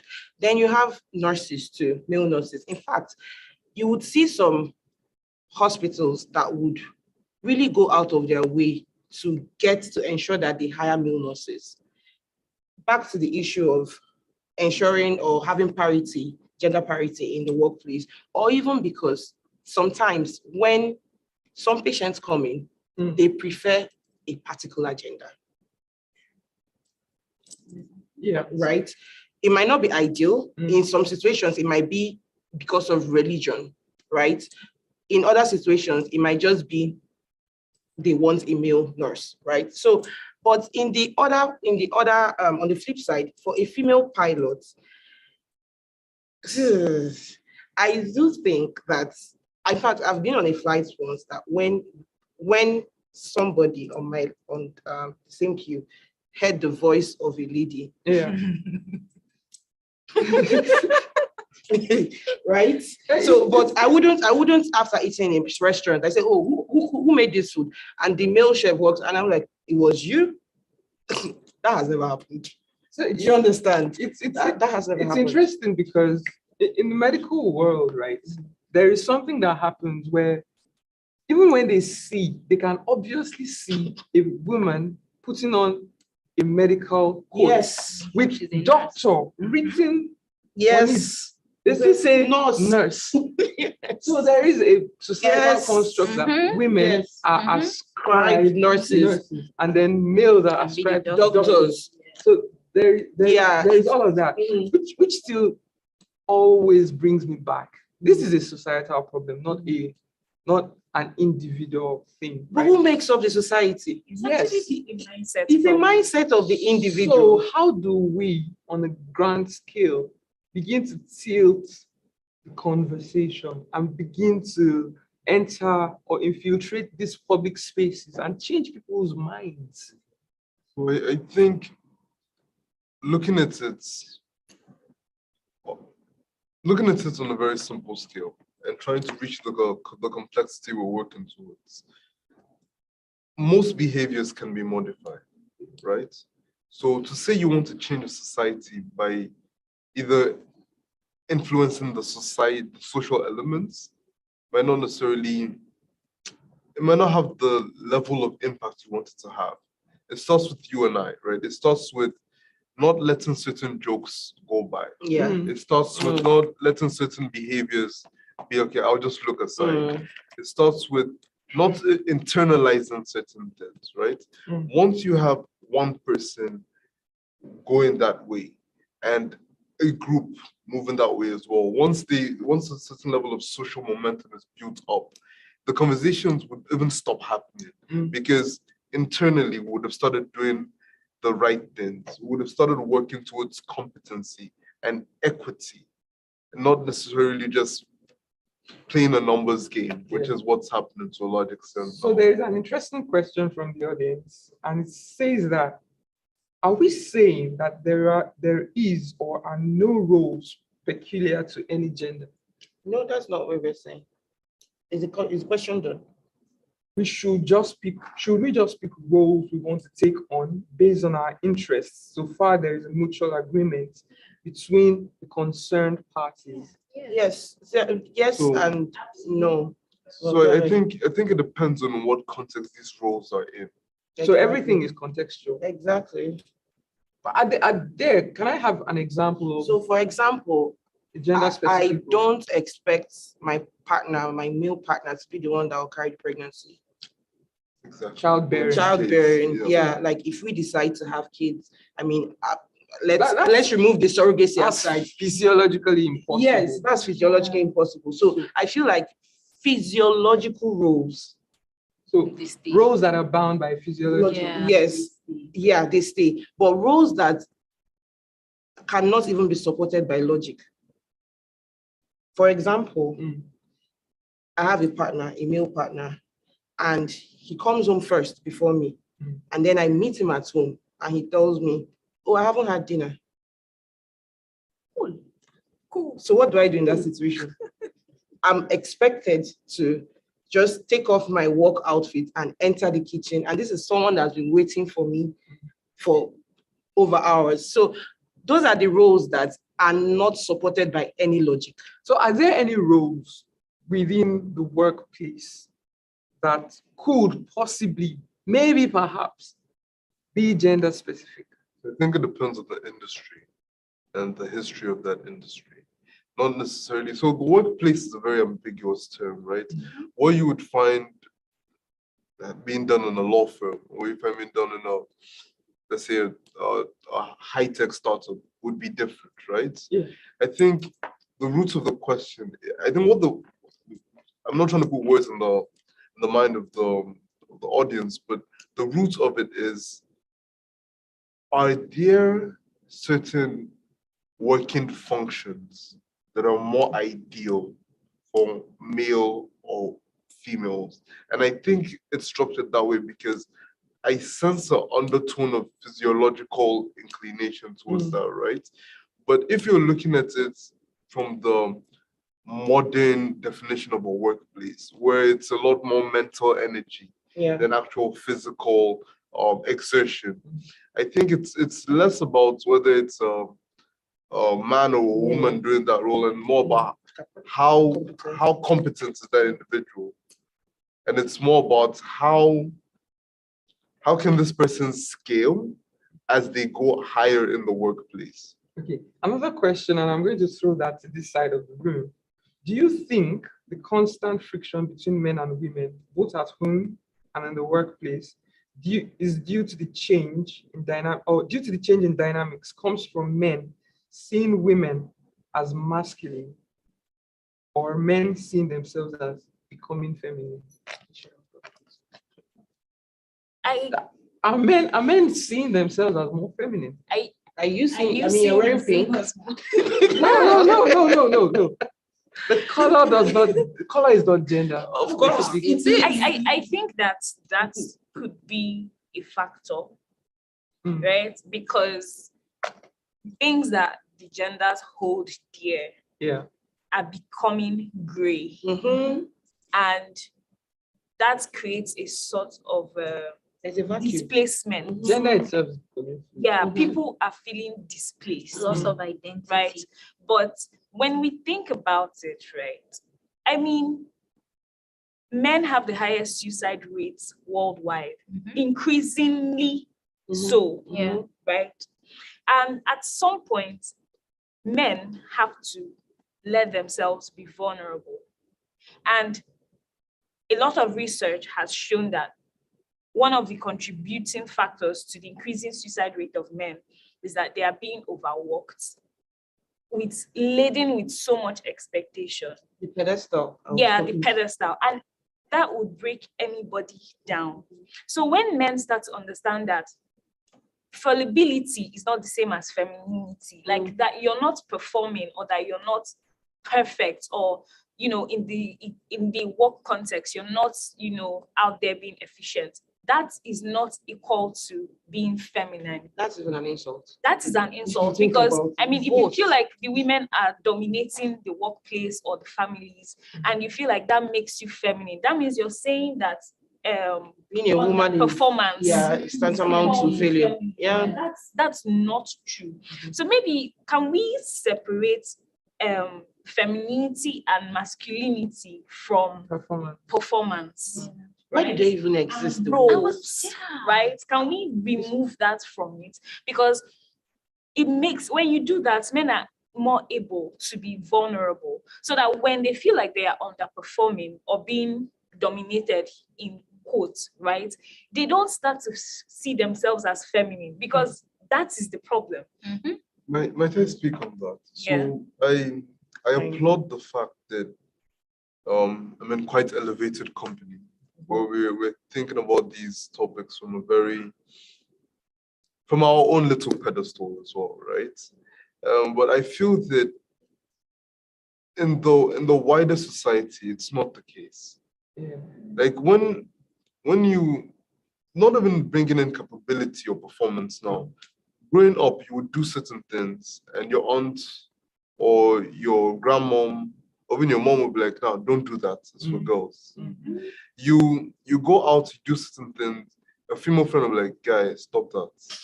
You have certain conversations, and women in the room look at you and like, "Okay." Like, we have to understand that some of these placements are not necessarily out of even personal inclination. It's not necessarily someone said, "Oh, I want to do this because this is the label." It is most oftentimes reactionary to information that they have consumed and digested. So the way to really balance that out in the workplace and in the wider social context, I feel, is for people to understand their capacity, know what it is you can do and what it is you cannot, and communicate it, and let the labels be. So just one last thing to say, both from joining what Ninte and Amanda has said. Loss of identity is a painful thing. And I think that is the problem right now, loss of identity. But the problem is this identity was created by the society. So I think the way forward is look at yourself as a person, even if you're a man. More founded by a society, because it's society that defined gender roles, had different needs and expectations of people at the time. Yes. So we as a society, we need to define. Am I a man? Do I want to be relaxed and be taken care of? Is that what they say? Yeah. Exactly. No, and search accordingly. and own it, and don't let anybody look at you and say, oh, you're not working, or maybe you are not doing this kind of roles that have been associated to men. I know because of that you're weak. It's first of all an insult to you, then it's an insult to the woman as well, because you're trying to say that. Do you understand? Okay. So I think we have to define what makes us human. What are your strengths? What are your weaknesses? How can you live your life accordingly? So 3 questions that are very powerful, and I suspect to take the rest of our day. The first is metrosexual men. Metrosexual men. Metrosexual men. Men who look after themselves. Skincare, hair, all of those prim, well-gaitered dresses and things, right? I love it. Is it vanity or are they effeminate? It's none. It's a human being. Can we stop using the word effeminate? Because it's insulting to women. And it's also insulting to men. Yeah, so it's more insulting to men because it means that we don't take care of ourselves. A person either channels into their masculine energy or channels into their feminine energy, and believe it or not, we all have both. Yes. Well, can I speak to that just briefly before the questions continue? We do know that in as much as our personality or our interpretation of this can vary. Yeah. You to search the definition of feminine or effeminate. It doesn't even say underperforming. It doesn't say weakness. It just describes a set of attributes. So is the label itself the problem or how we interpret the label? So it's the interpretation of the label. For example, I think I've had this conversation with a couple of us here. The use of the term females. Typically, there is nothing wrong with that. But because of the way people use it, especially in a derogatory manner or tone, now women have started taking offense to that, right? When you refer to me as a female instead of a woman, right? A female what? A female goat? What am I, right? But back to your question, it's neither vanity nor can it be regarded as being effeminate. You're simply a human being that is looking after themselves, right? If I decide to follow Stanley on Thursday to go and play football, what does that make me? Someone interested in football. That makes me someone interested in football. Do you understand? So what I'm saying is that these terms and labels, sometimes they stifle us and they box us. Why? Right? To me, there is no logical meaning or commonsensical meaning to that. I mean, why? So I find that what happens most times with these labels is literally picking up social whips that have been dropped on the floor and wiping your own back. Quickly. How many more minutes do we have to? We have a few more minutes, but quickly we need to run through this question. Our religions have some defined responsibilities for either gender. Have they now become irrelevant, or are we modifying them? I think that's an issue for theology. What do you think, Stephen? I feel this is a very good question for you. First of all, I'm agnostic to religion, so it is not a perfect question for me in any ways. But I think that when it comes to religion and when it comes to the things that have been defined as gender roles by religion, a lot of the things that are written in our holy books were things that were written by and constrained by the society at the time. So a lot of times the issues we're having are because the laws and the rules and regulations have not taken into consideration the way we live now. Old systems. Yeah. So we're trying to fit things that, the needs are different. Yes. The times are different. Dollar is 575. Yeah, you have like the tumbling economy, and you're still expecting the woman to stay home. And technology. Everything is different. So, a woman can be a firefighter, and a man can do very good makeup. Actually, yes. Yeah. So the things we need to begin to. It's not like we're modifying them. We're bringing them into our times. And I think that even in religious circles, we need to begin to have these conversations as well. And the last question for today, and I'm really sorry for any question that we're not able to take today. It's an interesting conversation, and the aim is that we take a lot of this. We've started something, and then we take this into our different spaces and begin to generate more conversations, and probably, hopefully, if perhaps, begin to change a society, to one mindset at a time. One mindset at a time. So the question is, it's easy to overlook masculinity and femininity in the formal space because it has more to do with mental prowess. How about an informal occupation like carpentry, which requires physical strength? So, so funny that we had Ibuku and Woshika here. I mean, some days back, last week, and she's the chairman of the chair group, a carpentry company and furniture making company. And I mean, she founded the company even before First Bank, even before most of her appointments. So, and yesterday at a dinner, I met another lady that just also started her own furniture making company. And the interesting thing is that women are doing better in the furniture making business than the men. So that could be argued, like Ms. Iguka mentioned when she came, that maybe it's because of the, what did she call it? The attention to details or just coming down to do stuff. But I can argue that any gender can do it perfectly if you put your mind to it. The argument now from the audience is that Ibuku doesn't do the work herself. She employs people who are mostly males to do this job. So there's actually this who designs the furniture? Yeah. I can't remember this lady's name, but she was on this documentary. But designing the furniture is different from making. I wish I could get her name now. She's in the furniture making industry, and when they did the documentary on her, she literally had all the equipment, and she was sewing, and she was screwing things, and she was doing the work. I have a question. Like, what is it about being a woman that makes it difficult to put a nail to wood? And for example, like you have male tailors, right? Some can argue that being a seamstress or tailoring is ideally a woman's job, right?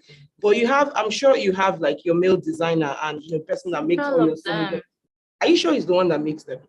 Yeah, like so why is the question about who makes it? I mean, there is a business that has stood the test of time, and we're arguing who makes the furniture. It's a beautiful cliffhanger to end on. And on this note, we have come to the end of our panel session, and we appreciate the questions, we appreciate the engagements, and we hope that we will build our society, bring our society and our rules and our laws into a system that favors everyone, regardless of gender, regardless of how they look, regardless of the individual biases that we may have, and everyone is open-minded to working and making our society a better place for everyone. Thank you so much. Thank you so much. Thank you.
System specs is 30.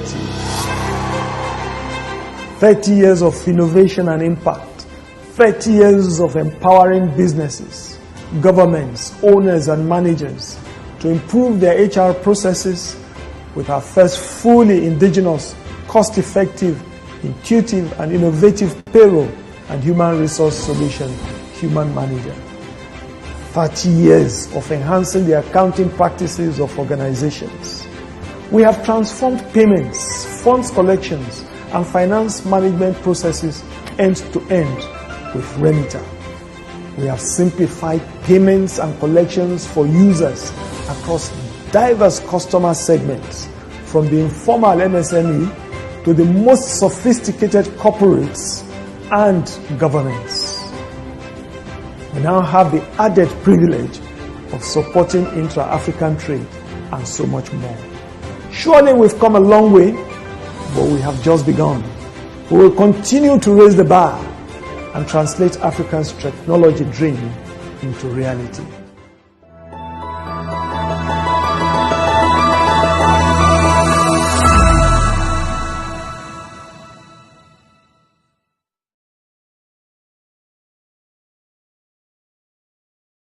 Here's a card we no go give you stress at all. Zero waiting, zero queue. First bank is better. Here's a card we no go give you wahala. Zero trouble now for you. First bank is tell off it tell off it spoiler. Who won't break them? Where you want say now only you get them. Nothing fit to one. Sharp, sharp payment not the way. Swipe they go, you know the way. Veteran card with the sweet body. Veteran card we know the shape person. We put you first again. First banking veteran card we put you first again. Generate your virtual card we put you first again. First banking virtual card we put you first again. Just generate your virtual card. For over 6 decades, Bank of Industry has been here, driving Nigeria's industrial development through financial and business support services to micro enterprises, small and medium enterprises, and large enterprises across Nigeria. Leveraging on strategic partnerships, we provide equipment financing, working capital, and support to enterprises in key sectors of Nigeria's economy, including youth and women-led enterprises. Whatever your business needs, starting up, expansion, diversification, modernization, or rehabilitation, we'll be here always to support you. Bank of Industry, transforming Nigeria's industrial sector.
Let me introduce a new wave, we change the rules. A new app that you can use. Wanna change your life, then choose. Save money and invest. Pay bills when you decide. Safe and secure for you when you need a loan, request it. One bank for you, one bank for me. So chill and enjoy the ride. Stop to call and to count on it. One bank. One Bank by Sterling. Open a current account and start transacting.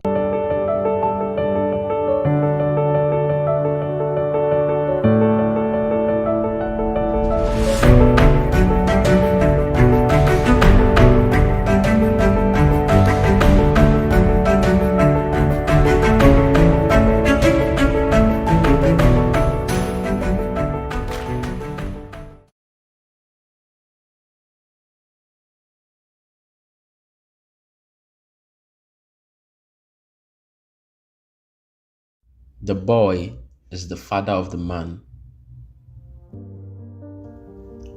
When our fathers were boys, one king ruled their hearts: survival. Soldiers from birth, warriors from cradle. Survival was to fight, survival was to provide. Survival was to be the thick hide of warmth when the sun set and died. Survival was to live, it was also to kill, because only the fittest had the hands and lands to till, and families to feed, and a life to live. Fight or die. That was the creed of the times. In those times, fathers swallowed words and locked their jaws. With hardened hands they struck. Their mother tongue was the percussion of wars. They loved, but with their fists. They cared, but emotion was the meat. A mystery, a cacophony of feelings, the troublesome rope that curled around their feet. They chopped it off. They had to be swift, for survival was for the feet, and in the end, only the living could fail. The boy is the father of the man, and the father begat the boy. And he said to him, "Son, the times have changed, but lions still roar the same. Life is still a jungle, just with fallen trees and taller walls. You can cruise around with cars, but never forget to walk the talk." But what really was the talk? What did it mean to be a man in a world where wars had become relics, and power hidden softly sung lyrics?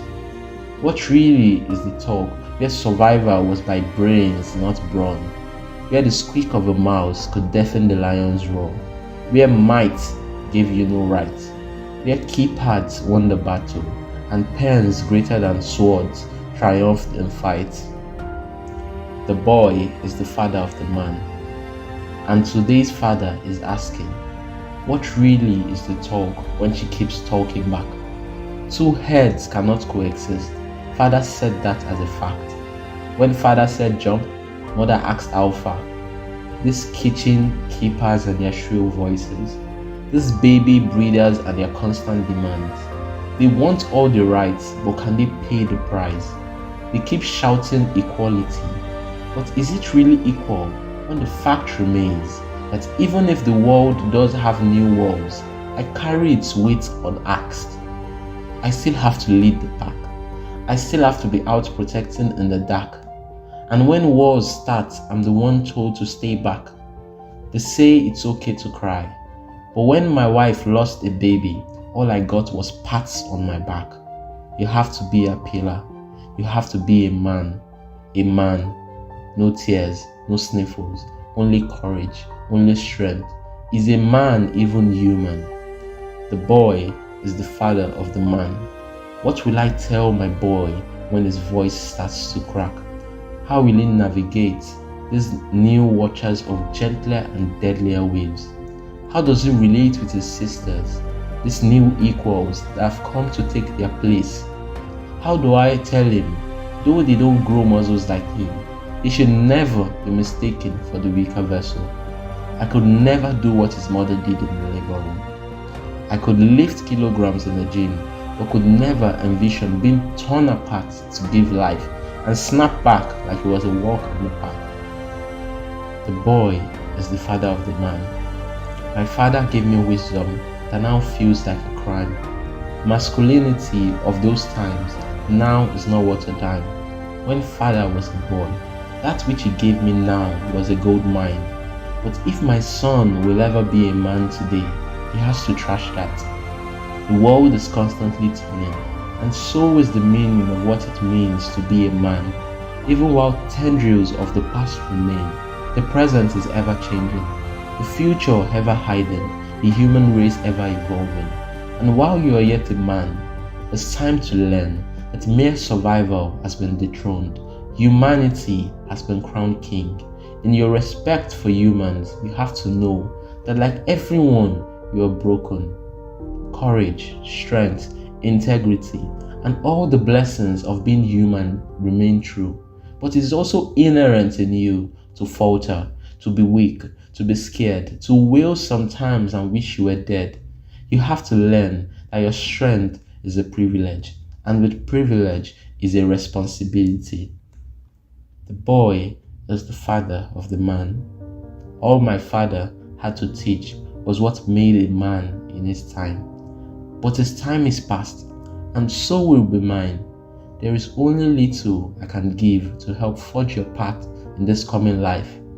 The boy is the father of the man, but you can't be the boys we were to father tomorrow's man. Thank you for listening.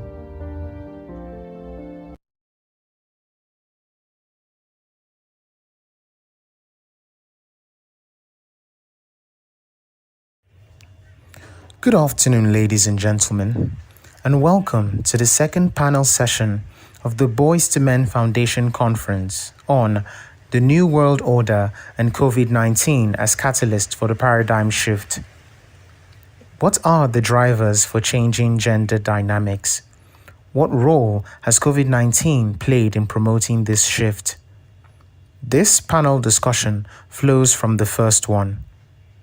We already live in a world of changing gender dynamics, occasioned by different drivers, both personal and societal. What are these drivers? Education is more accessible to women. Patriarchal attitudes, though still prevalent, are shifting because of necessity and societal pressure. Economic circumstances mean more women should work and participate more in decision-making. These factors and others are driving the paradigm shift. Let me introduce the panelists who will have this conversation. Ayomide Oshinjo. Ayomide is a biomedical scientist who works at the intersection of healthcare, technology, and biomedical research. He is currently a scholar at the Nigerian University of Technology and Management, NUTM. He spends his free time reading African literature and volunteering for science education initiatives. Tochukwu Agada. Tochukwu is a technology expert with years of experience in banking and finance technology who believes technology is the key to fixing the finance problem in Africa.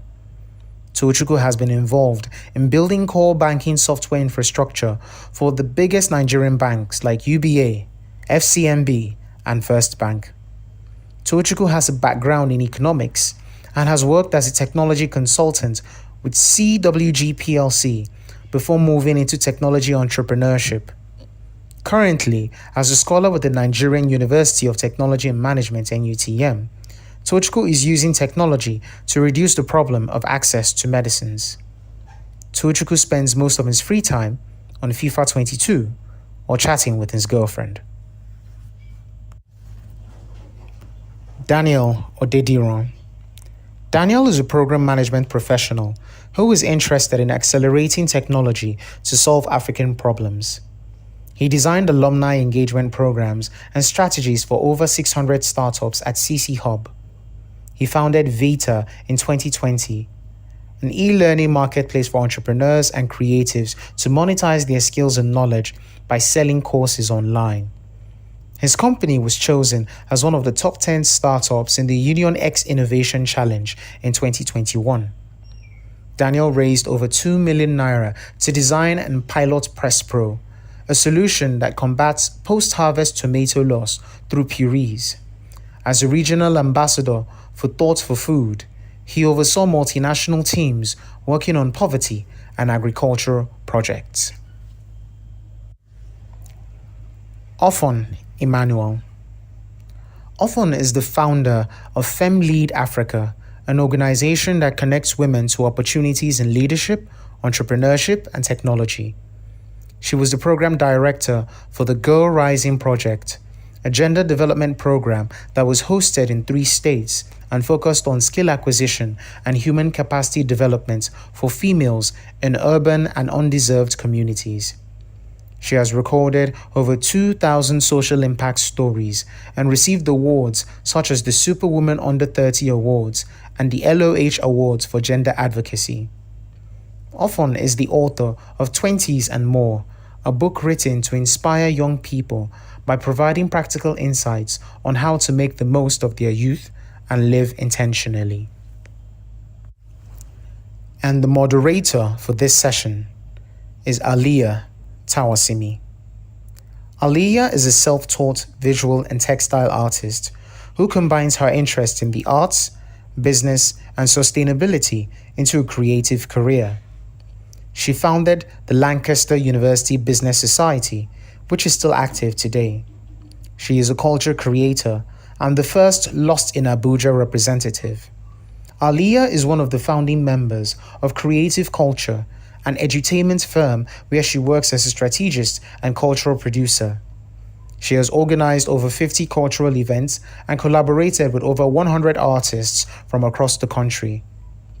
One of her long-term goals is to use edutainment to document and share African stories to positively affect African youth's mindsets and establish collective ideals that promotes change and sustainable development.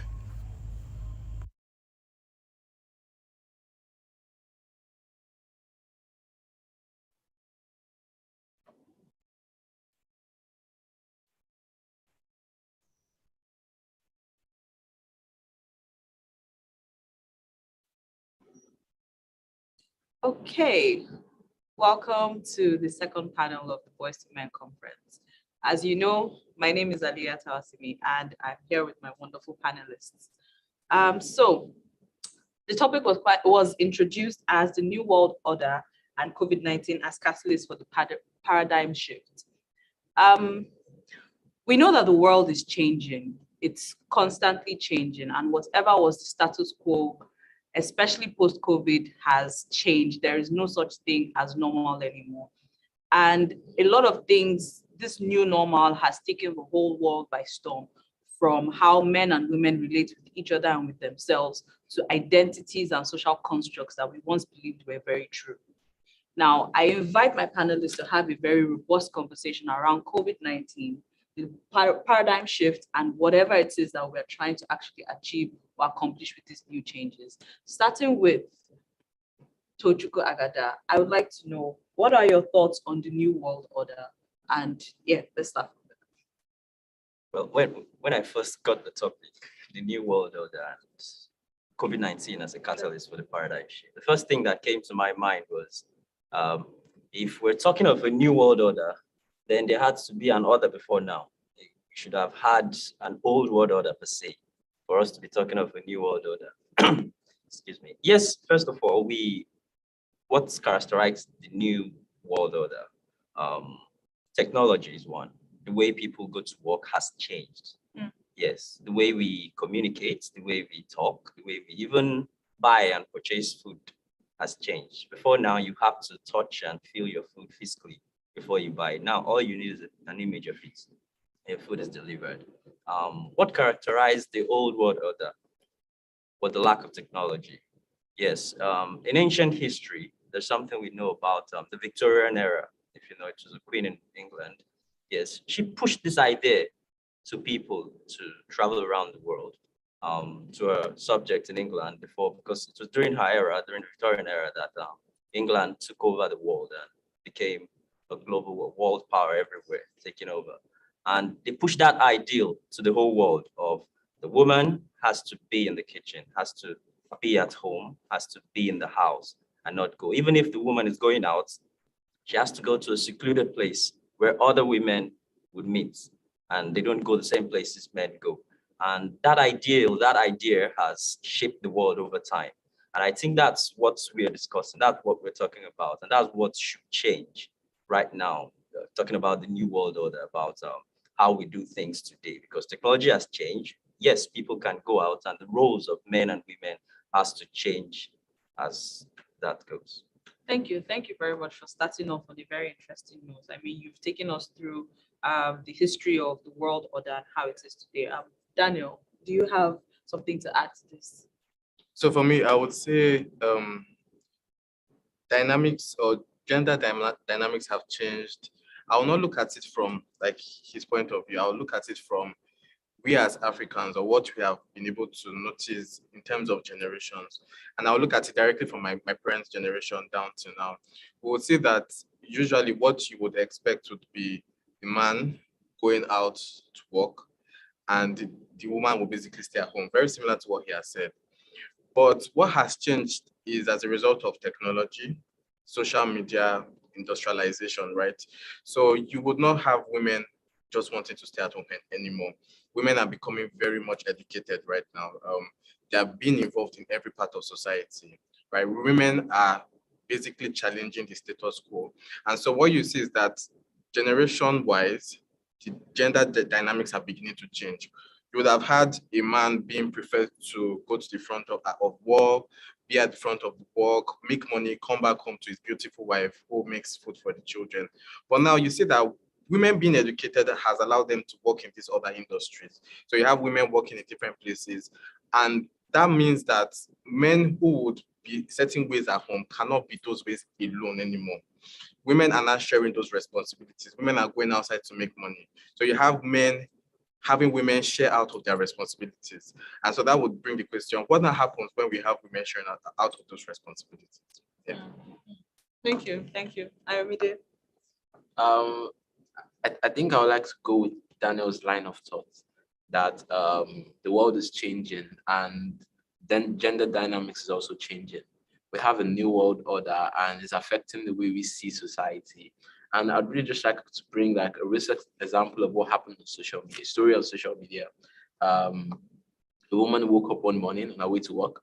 She dropped off her baby at the crèche, went to work, and by the end of the day, she returned to the crèche to pick up her baby, and she was told that the baby is dead. And the story was brought to social media. And of course, there were basically two sides of the conversation. There were people saying, oh, you know, you're a mother, you have a baby. Why are you prioritizing work over your baby? But then there's also the people that say, oh, this is like an independent individual. Even though she has a baby and she cares about her baby, she needs to create value for the society. She needs to unlock value for the society. And in economic terms, you have about roughly half of your population. And some people still hold on to the mindset that this half of the population should be pampered. Like Amanda said, translation of Mrs. Yeah, but now we're moving towards a society where it's not about just eating the wealth alone. It's also about creating the wealth. And it's about how do you see these people as new creators of wealth? How do you see them contributing to the global GDP? And then it's estimated that just the female contribution, if you actually achieve gender balance, you can add about 15 trillion by 2030 to the global GDP. And if you don't achieve that, you're shaving more than 5 trillion off that alone. So it is really important that we begin to have more women included in society, participating in things, creating value, assessing opportunities. You know, something that disturbs me with this particular issue that happened on social media is the fact that nobody would necessarily ask about the man. Yeah. Why are they focusing only the woman? To have a child, two people have to come together, right? So why is the fire going directly to just one person? Why isn't the man being called? What happened to the man? Where was the man when this was happening? Didn't they make the decisions together? You'd also find it interesting. You'd also find it interesting that some sect also came up with it. Oh, you know, you just have a new baby. What about the mother-in-law? What about? And people are coming up with, oh, my mother is 60 and she's still working. My mother is 60. She's pursuing a PhD. Do you expect her to come for a baby? This guy, I'm like, oh, you know, the mother-in-law needs to come in. Often, yeah. Okay, yeah. So I was going to say, when someone says new world order, it establishes first of all that there's an old world order.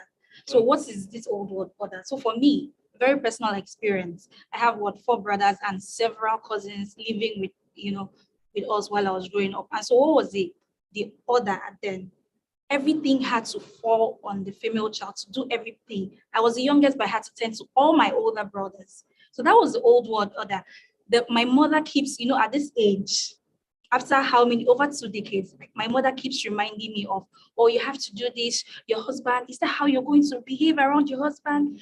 But I have never heard, my parents speak about marriage, about responsibility, about all of these things when we're growing up to my brothers. And so the old world order establishes already that everything that has to do with responsibility, value system, understanding what you're supposed to do for society and maybe for marriage going forward, it's not just for the females. And so there's a gap. There's a big gap. So how do we bridge this gap? I know that's why we're here to have that conversation. But again, we need to understand that is the old world order. And again, in many societies, it's normative, I get it, but in many societies, we still have the old world order. True. We still have that old world that's order. very true. Just to pick in on that sort there. It's sort of like a question, open question now. I think it's nice for us to flow this way. Are you saying that because you mentioned value system and that's what maybe your mother in that scenario you painted has wanted to instill in you, to be reminding you, is this how you do this in your husband's house? Is this what you do in your husband's house? So, are you saying it's actually value system that has made the old world order remain, or needs and technology needs and how the society has actually changed because of how things have happened? Is that what has brought the fast pace of the new world order and the gender role? So before you actually respond, I think it's very important that I think it's very good that you're actually touching on technology. And we realize that there are a lot of things that are actually causing the changes in this community and in this what's it called, society. And we have technology, education, even social media plays such a huge part in how our communities are being shaped and changed. So now that you've kind of highlighted technology and highlighted the value system, right? I would like us to kind of have this conversation in a way of value system, technology, and social media. How exactly has this caused a change in how we interact with each other and how like our value systems are formed? Right. So I would like to go on that one first. So when I started looking like deeply into what social media and technology was, my first like point of view was my phone. So I would call my phone the world in my pocket. And what that means is that the world has literally been shrunk into one small device, and whatever is happening in Afghanistan, in Libya, in the US, I'm able to know. Now, this becomes interesting where originally, like she said, value systems were established. When I was born, my birthing, I was established to a certain set of norms, right? And I know that this is how life is to be. Man, go and provide, woman, stay at home. But then when technology and social media comes in, you start seeing perspectives from different people. You see that somebody in the US, a young man is really just chilling and then his wife is taking care of him. And you see that people are sharing bills and doing stuff. People are going on dates and like, it's really changing from what you know. And so different people's value systems are brought to you. And then you now have to analyze and say, does this really work for me? For example, myself, right? I belong to those set of people those set of men that would want women to take care of me. Like I want to, I have that confidence. I know what I'm worth, and I don't mind the woman really taking care of me. Okay. So social media really just brings our view to the public. It influences how we see the world, and then it affects that value system we would have had originally, changing it and readjusting to it. So I might have come from a different point of view originally, but with social media, I now have what I want and I know what works for me. Yes, that I think that is very valid when you talk about the role technology has played. Before now, you have to travel to the US to actually experience culture shock. You get it? Yeah. Someone can sit in your house, and if you spend 3 hours on TikTok, your perspective of how norms are out there will change. Yeah. You get. So right now, the world has become a global village. So with your device in your hand, you can actually travel the world and have experience of culture shock around the world. You know what happens in Japan, you know what's happening in Ukraine, you know what's happening in Libya, and your norms and then the value system is shaken. But with all this access to all this information and all this knowledge, are we really learning? Are we really changing? Are we really moving for the better? Because what you see there, right, it's like TikTok, and I saw online sometime like someone was saying that, have you noticed how in places like the US and the UK, the kind of TikToks they put are dancing videos and just like very, very entertaining. Like, and then when you look at somewhere like China and the Asias, you are seeing things like industrial revolutions, equipments that you can use to make your life easier and simpler. So really, are we really using technology now? The way the world is changing, are we using technology for good or for worse? Is it really? So I'm going to say something about that. First of all, technology came and unsettled everything. It came like boom. Nobody expected it. So even when we started using smartphones a few years ago, we still didn't imagine that we could do like a facial unlock on our laptops. It keeps changing. Things keep coming up. But because we are humans, we think we are matching up to the pace. But it's really unsettling the emotional stability of young persons. Like Daniel just said, he would, prefer to just be taken care of, relax and be taken care of, by a lady. But again, there's something that comes to it. So we hear things like, oh, what do you bring to the table? That conversation, before now, it wasn't a conversation that people used to have, like men used to have, but now we have young persons that are asking, what do you bring to the table? And again, it makes me wonder if people are really ready to have that table conversation, because we know that there's a kind of strife that happens within. When a man says to a lady, oh, you want to be independent, bring the 50% of what we are going to, let's do 50-50, or let's go Dutch. There's a kind of unsettlement that comes with that. So are we really, really ready to have that discussion? Are the men really ready to, put up with all of the things that has to do with being professional, doing all the work, paying all the bills? So I'm speaking like on a larger scale. This is Daniel, but then there's a whole world of men out there. So this is the thing, right? Me, I'm ready, and my people are ready. So if really it reduces the stress on me, I don't need to we go on a date, right? We eat food of, let's say, 30,000. That's 20,000 then turned into my finances, right? What if we could share it 15? You're claiming to be independent, no problem. But independent doesn't mean financially. Like, it doesn't mean that you, like, an independent woman doesn't mean a rich woman. That's the thing. Like, people have independence, but it doesn't mean that they have that financial security that people need. So independence, I feel like it's very important that we actually make that distinction. I'm independent, but I'm not rich. And I would like to be taken care of, and I would like to take care of someone as well. But I understand that I have limitations. So what happens then? So I should now bring out the money I don't have to pay for a meal that you asked me to come out for. Come on, let's look at it from different ways. Ali, I think often asked are the men ready, and I think the question is, are the women ready? Exactly. Okay, so there have always been a table. There's always a table in every relationship. There's always been a table. Even the one where the woman eats the wealth, there's a table. There's a table she's eating from. So the problem is that she sits at that table on a normal day, and she sits with like a regular seat, and probably the traditional man sits with a kind of throne-like seat, and he sits at the edge of the table, controlling the table, providing resources to the table. And now the woman is coming up and saying, you know what? I don't want to sit on the regular seat. I want to sit on a seat that looks like yours. Okay. And it's saying, oh, you want to sit on this kind of chair that looks like mine, or this kind of throne that looks like mine. Oh, yeah, level up now. Exactly. What are you bringing to this table now? Now that you want to attain, you want to belong. Are you going to pay the price of belonging? So it's a matter of, you know what? I don't want to be a housewife. I don't want to sit at home. And it's not a bad thing per se. I don't want to sit at home. I want to create value for this household. I want to go to work for this household. And now it's a question of, since you're creating value, how are you bringing this value back to the family? You can't create value and only you want to eat it, because when it was me, I'll share with everybody. And your turn, you want to keep the whole pie to yourself. So before the next person takes over, right, I would like to also kind of change the direction of this conversation more, because I know that first panel kind of had heavy conversations around gender. So I feel like we should actually take it from a different perspective, especially around the drivers of the changing, like the new changing world order, right? So talking about education, like we had mentioned around like TikTok and how just generally knowledge is being changed and everything.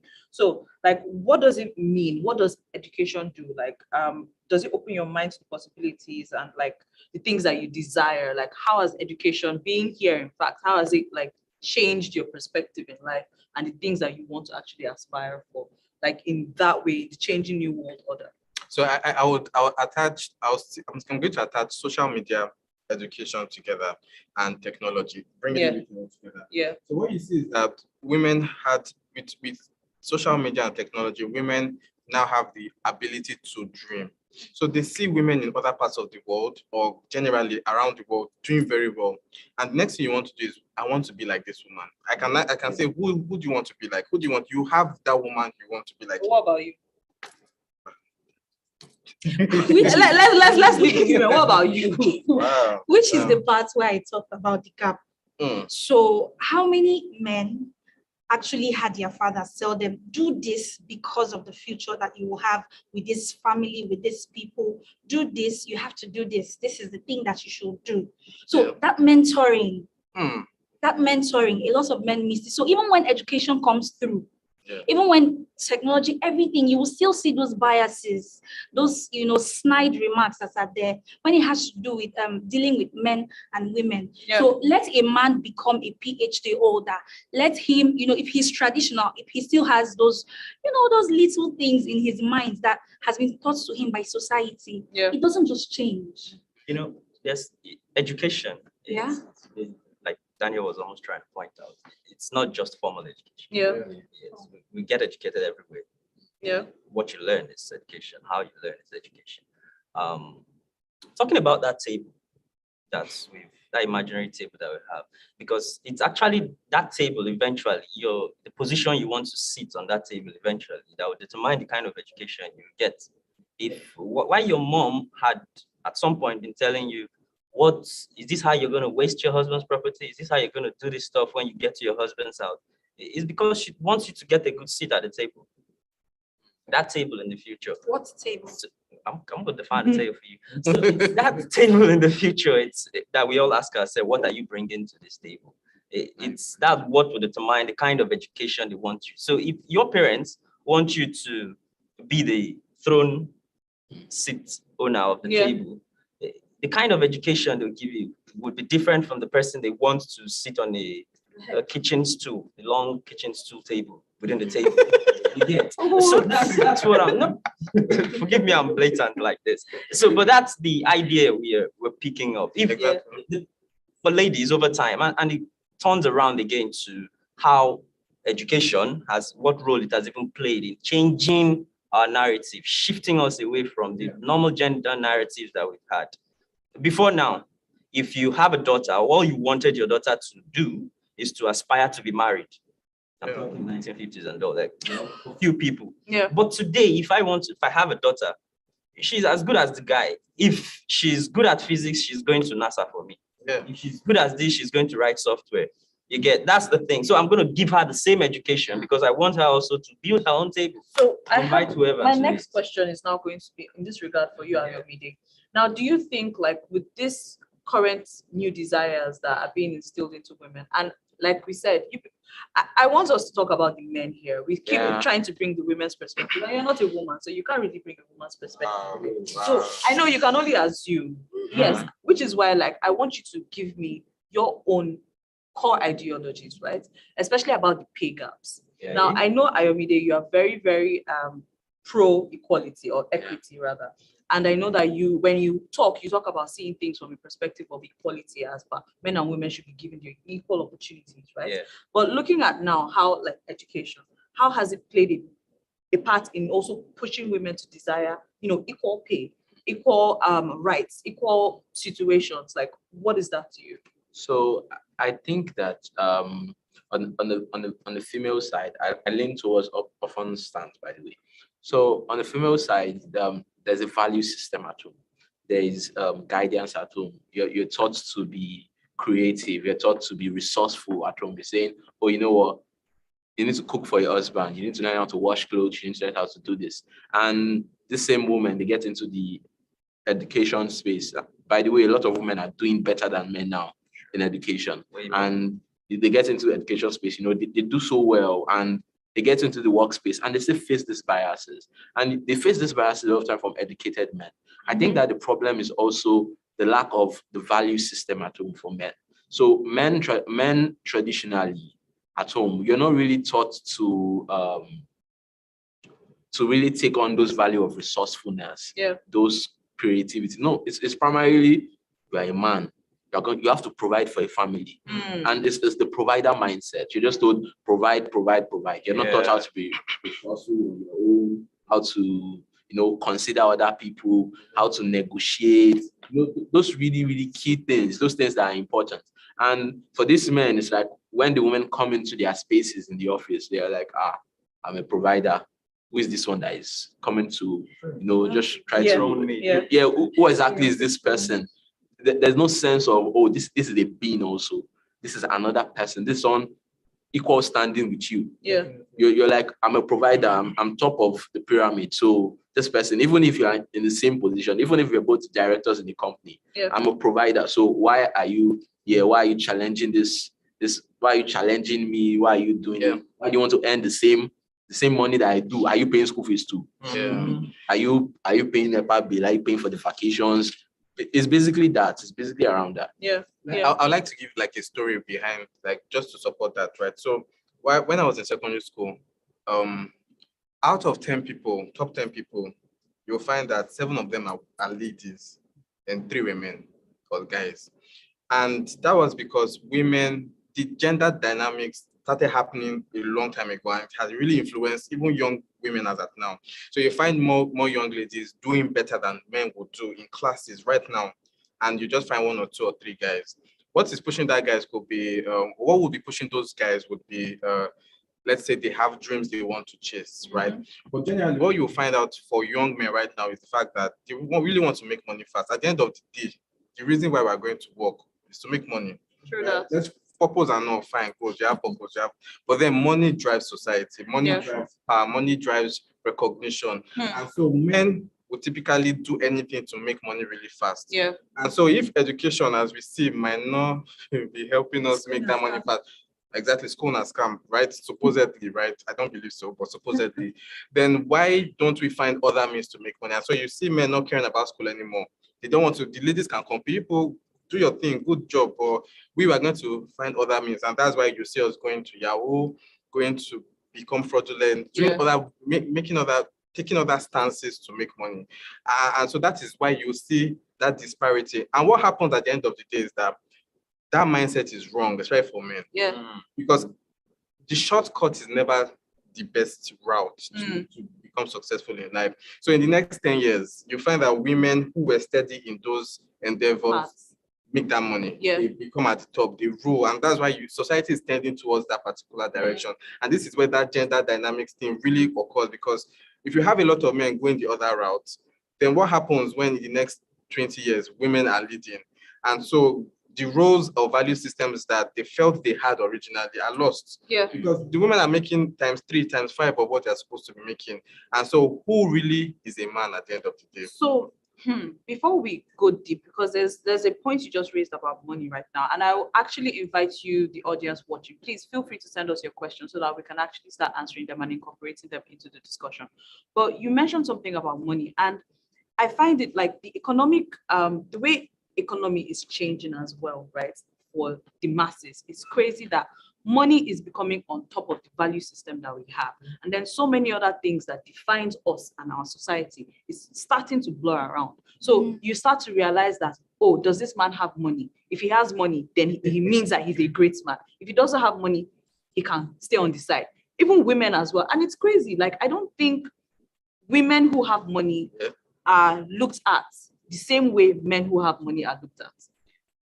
It's a completely different, like those two things are different. A rich woman and a rich man are seen from the eyes of the society as 2 completely different things. Why do you think that's so?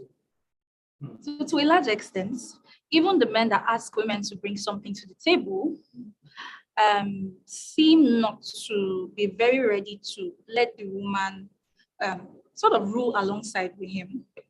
So if you're saying, okay, she earns more, she has like more capacity, economic, stability and all, are you able to allow her exercise that power, just like you would if you had more money? Which is a conversation that we keep having, because, okay, so here's the table, the same table we're talking about. You now earn 500,000 naira. just the way, okay, you earn 300 and she earns 500,000 naira. Yeah. You're making a home. She has to get out and make that money. And you expect her to sort of, just come and cook, tend to the children, do all of these things. It's very good, very important. I mean, it's a very important, part of the family. However, would you perceive her differently if she earned less? Would you say, oh, okay, she just needs to do her work and she earns 100,000? Or you now say, because they have promoted this one, she's now doing, so it's something that we just need to teach our brothers, our friends, our male friends that see things are changing. This woman is not this, because, okay, a personal story, somebody that, used to be on my back, wanted to, get involved. All of a sudden, I'll say, oh, sorry, please, you can't call me by 8 and 10, I'm just really tired, I want to sleep. It wasn't a problem. Then I got a job. And it became a problem. Like, oh, you're not too busy for us. No, before now, we know they talk after 10. Do you get? So it's just something that goes on that we just need to be careful about. Yeah.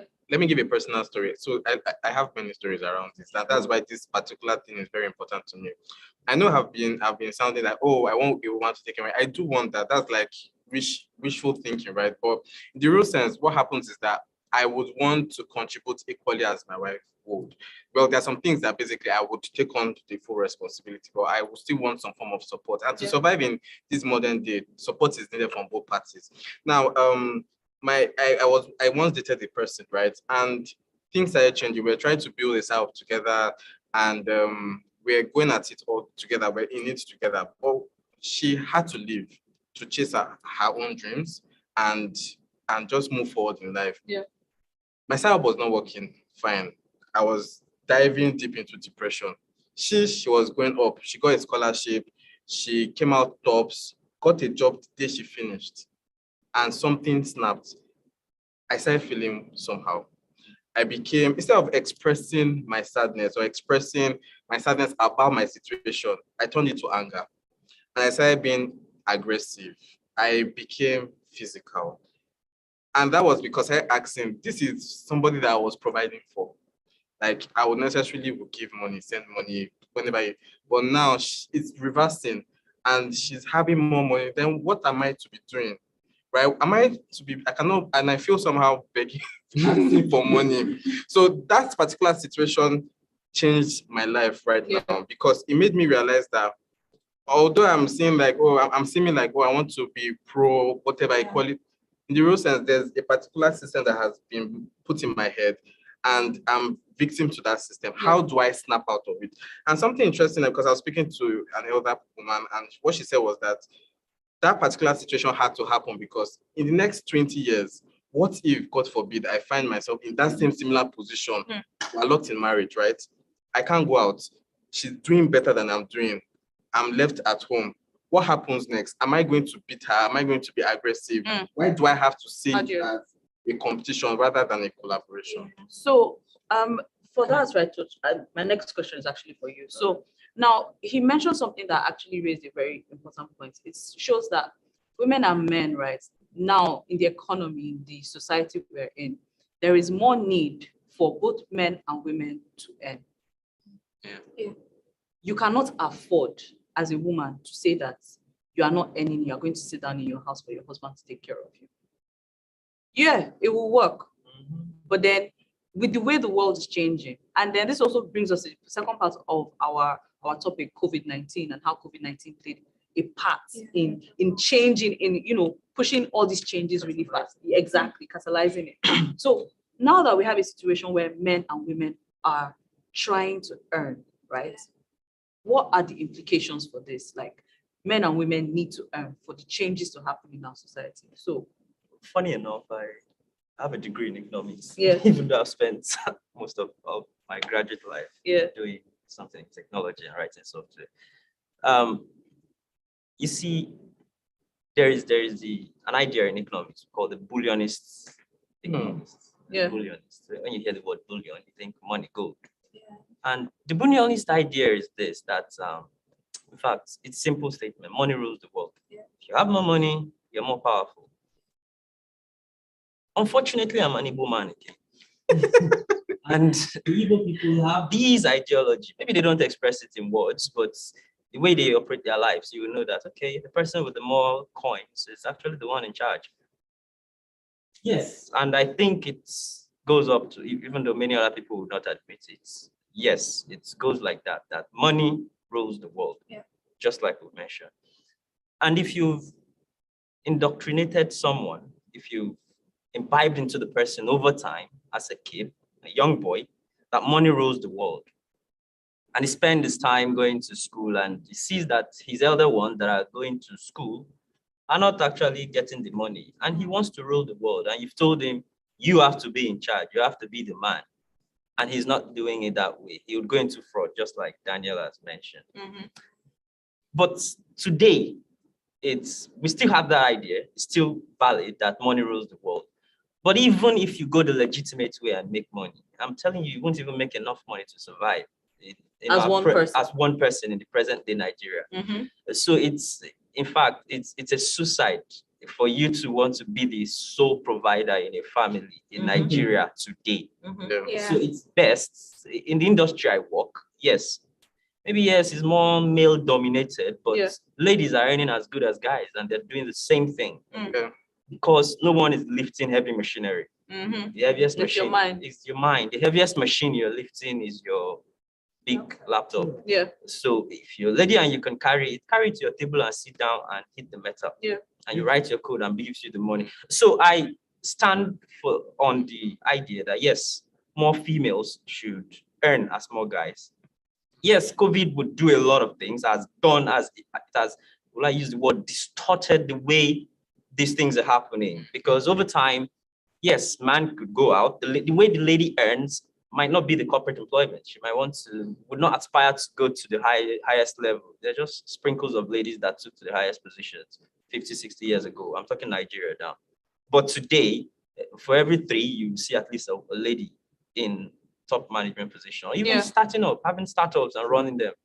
So yes, COVID has changed the dynamics, and it has brought the man and the woman home, sitting at home because of the lockdown. And when you sit at home, you know that, okay, the only thing this guy is good for is actually this money he's bringing. He can't change the diaper. He can't do anything. It's just the money he's bringing. And I am earning this money as well. What good is this guy now? Is a question we need to even ask ourselves. What good is this guy actually? You get? So COVID has actually distorted things. So it's now very important that the lady goes out, the guy goes out, we come back and we both be husband and wife. I'm changing the diaper and you are changing the whatever. So I would think of COVID in a good way, how it affected gender dynamics. Because I think that it allowed men, I think it allowed men to, be back home and see for themselves what happens in the home. And it's not just about, I'm getting out, I'm stepping out, and, I'll come back in the night. I see that my children are sleeping already. They are fed, they are fine. They are now involved in the day-to-day lives of their children. And I think that is helping more men understand how to better relate with their families, how to be more empathic, how to, help their families be more healthy. What about you, Ayomide? I know you had some important points around this. Too many thoughts in my head, but really, I think that, like we said at the beginning of this conversation, COVID-19, the new world order, they're catalyst. And basic chemistry, a catalyst can either push a reaction forward or push it backward.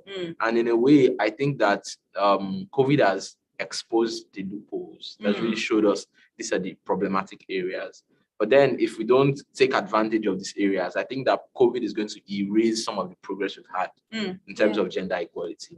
Now, first of all, you have to look at the fact that women were 1.8 times more likely to lose their jobs. Women made up maybe about 39% of the global workforce, and about 50-something% of job losses they affected them. And you had sectors that it was already difficult for women to get into.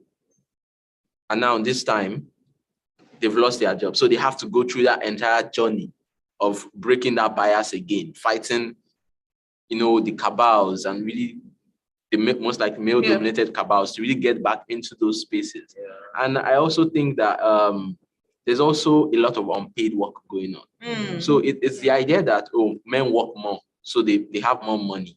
But then if you really calculate the number, like the amount of unpaid work that women do, what's unpaid work? So unpaid work would probably be work that's non-remunerated, like the work they do at home. No,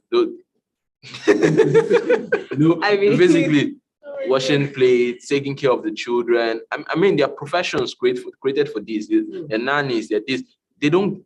That's income lost. Nobody's counting it. Nobody's putting it unaccounted for. And by the time you really look at this and you really put it together, is it that men are more hardworking? It's not necessarily that. It's just that we've not given women opportunity to create more value. And now the COVID has come in and we have remote work options and we have, she doesn't need to transport to the office. And sometimes you don't necessarily need to see her physical state. For example, a woman walks into an interview and she's pregnant. Even if she's the best for the jobs, there's certain biases that come in place and they're like, oh, this man is pregnant. I beg, this one if you work. This person cannot work. Or she will leave us in or she will leave us in this and she will take our money for maternity leave. But then if it were to be maybe a Zoom call now and she's having a Zoom interview and they don't even know, she doesn't disclose that she's pregnant, they might actually pick her for the job. But then you also have the issues of biases. There was a survey that we really went around and I think, was it about 60% or majority of the world's population, the respondents to that survey, they agree that when jobs are scarce, like times now, like in times of COVID, these jobs should go towards men. Especially in developing countries. And it's a problem because the women that have left the workforce, majority of them, to reintegrate them back into this workforce, it's a lot of work. And if you don't build policies around it, if you don't build frameworks around it, we're going to reverse the gender progress we've made over the last few years. Thank you. So something I would even want to add, like to what both of you have said based on COVID, is the fact that often said it was a positive thing, right? Definitely men were at home. But what happens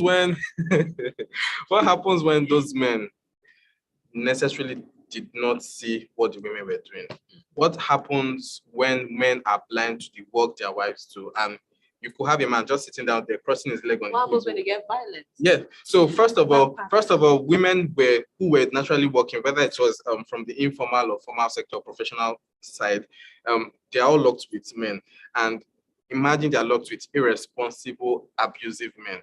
That became a bad thing. So you had increase in domestic violence, right? Women were locked with men that were completely brutal to them, treated them badly, would not contribute any amount of effort to the work being done. So COVID, aside the positive thing from your own point of view, which I agree, also had largely a number of negative effects on many women across the world. And a lot of women fall into that informal category, meaning a lot of women faced a lot of abuse during the COVID period. So how do you think these women feel now? Yeah, so just to have the healthcare perspective, you had certain countries where it was only the critical COVID-19 patients that went to the hospitals. So for the non-critical patients, which majority to a large extent, they were administered home-based care. And this was primarily done by women. So you have women that even that COVID period, you've affected their mental and their physical well-being. So how well prepared will these women be to get back into the workforce, to actually create value, to be more included in society? And there's also the stats, there's also the stats of how more men died from COVID than women did. And as such, left a lot of gaps in homes, and like men who were naturally supposed to be the breadwinners of the family left a woman who could not fend for herself. So what happened? Behind, right? Left them behind, exactly. There was a paper I read. It was some consultants with KPMG. They did something. So they were trying to do some calculations and do math. Actually, it was in the US, but not Nigeria. So they came up and said that COVID, because the paper was written in 2021. So as at 2021, COVID has brought the gender gap that they've been trying to close over time and brought it back 10 years. Like we've gone back 10 years behind. Wow. So just like you said, we'll start reorienting and reteaching and bringing people back to the same. So you know that, yes, this lady is as good as this guy. If she has the same qualification, she's able to do the same thing. Just because of COVID, people ladies are now sitting at home, and just like you mentioned, in dire times, we always have that notion that it's the guy that should get the job because he's the provider. Because most guys have died now from COVID. The ladies are the providers, but they are not getting the jobs. So they are very hit with the COVID. COVID has actually distorted them and pushed the ladies back again from where they have already come out of before. And it just shows how much now women are pushed to do jobs that they naturally would not have been able to do.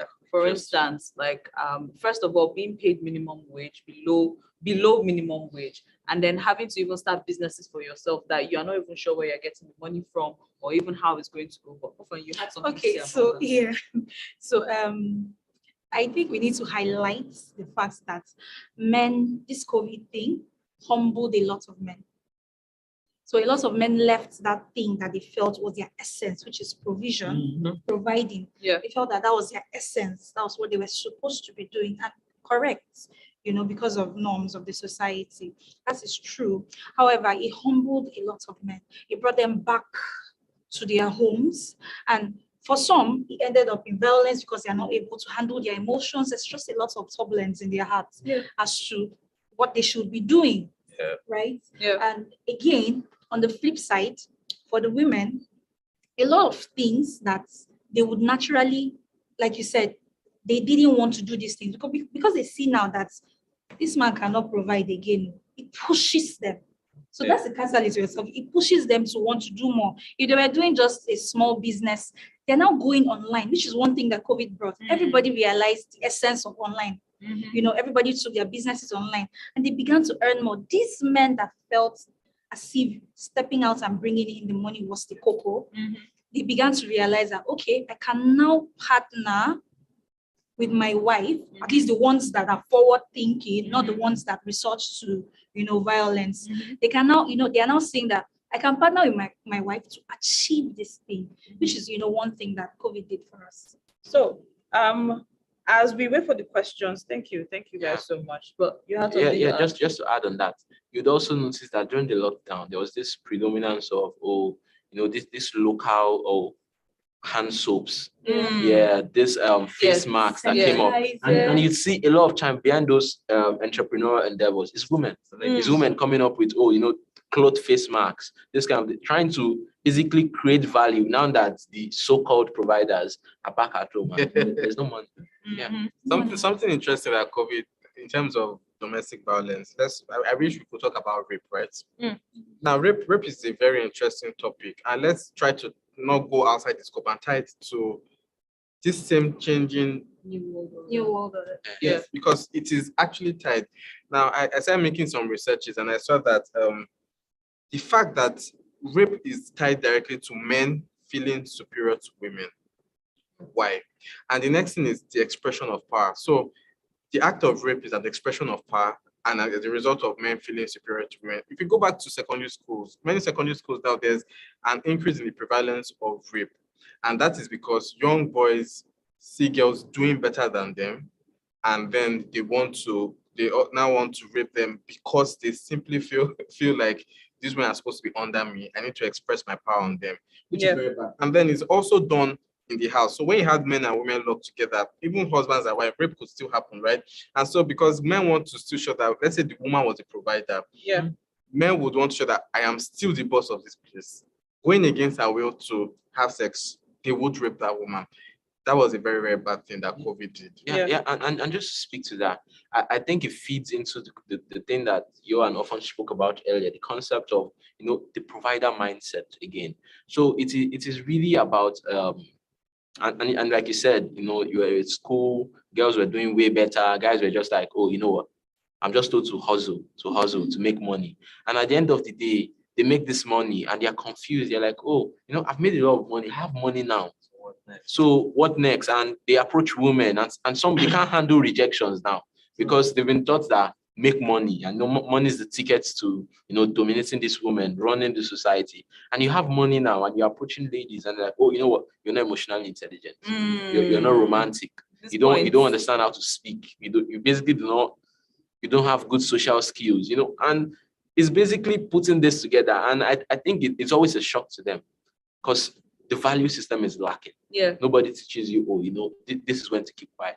This is when to raise your point. This is how to argue your point. They're just now like, it's about money. I have money. So where is it coming from? This, what you said just reminded me of when you raised the point around Yahoo Boys. And it reminded me of something I saw online today. Was it today or yesterday? How this singer, Portable, the guy that sang Zazu song or so, how currently, like yesterday or day before yesterday, he was throwing money out to beggars on the streets, right? And he was smoking a blunt while driving. That was one thing. And then the day after, right, there was news that apparently he was he joined a cult, and that cult now has been threatening him and asking him to either come back or something. And this is somebody who has seemingly made it, who has seemingly blown, right? Yeah. He has seemingly blown, he has seemingly made it, he has made the money, but then he's finding it so hard to integrate into the normal society, normal community. And then when we have more and more men who are thinking like this, and you don't even know what he thinks about when it comes to women or men, or how he thinks when he relates to other people. You can already see with these little indicators that almost something is not right here, something is not straight here. But these are very, very interesting points. But we do have questions from the audience, and I would start by raising one. It says, is the New World Order changing us in a positive or negative way? It's not about New World Order. The less you know, the better. What are we suffering now? No, what we are suffering now is too much access to information, to social media, smartphones. But yeah, like, is it changing us for positive or for negative? So like I said, I feel like it's for positive, right? The life expectancy of a man naturally is very low, and that's because men have a lot to do. Like we take on too many responsibilities, right? Women do. I agree, women do, but the pressure is so much on men, especially young men. And you have fathers hitting it, mothers hitting it, society hitting it into the brains of young men that they have to be successful, have to make all the money, they have to provide. But really, why are we now screaming collaboration for countries, for nation states, for people, for companies? Collaboration goes as far down as the basic unit of society, which is the family. Yeah. Right. So it is changing us for the better, because what it allows us to do is allows us share roles now. Yeah. It allows women take some responsibility when the man cannot. And there's something interesting. So for gender roles, right, whoever can do it better should just do it.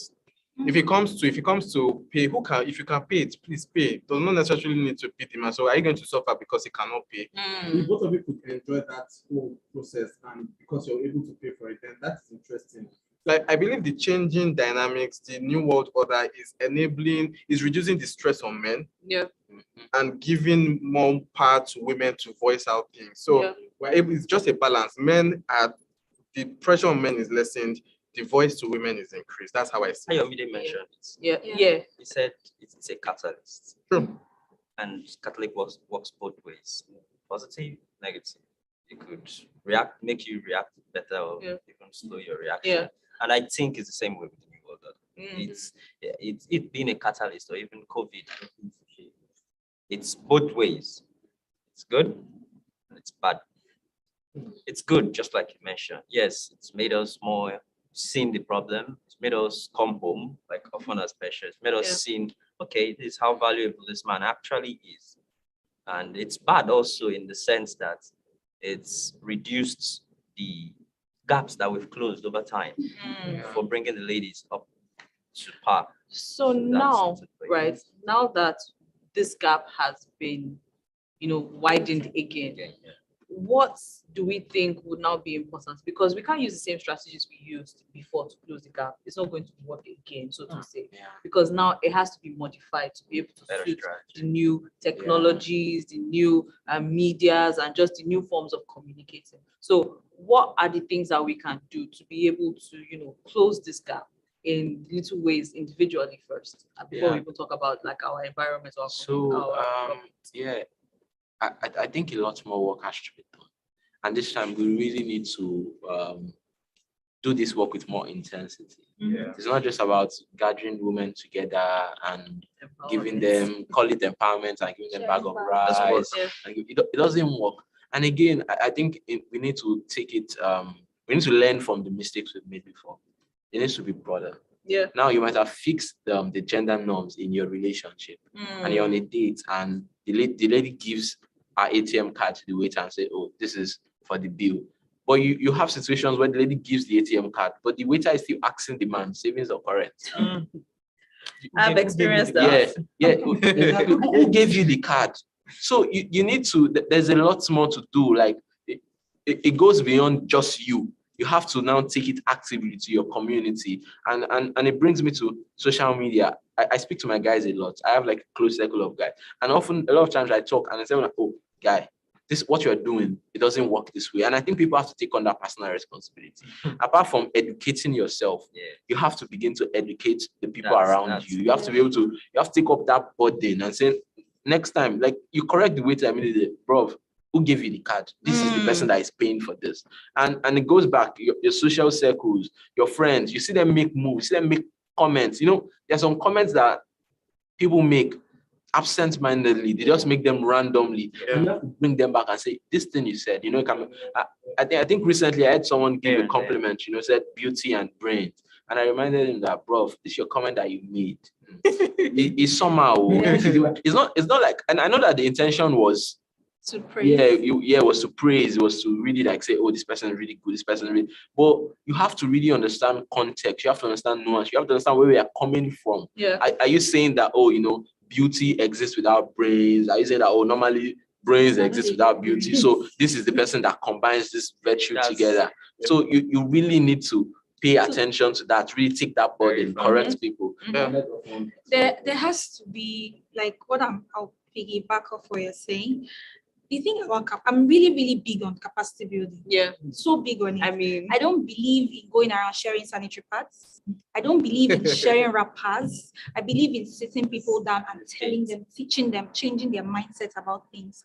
And that includes women and men. If we need to tell the women that, oh, you can do this, you know, there are opportunities for you, step up, you know, own your game, be in charge, you know, learn this, take up leadership positions. You need to tell the men that when women step up to take leadership positions, don't feel threatened.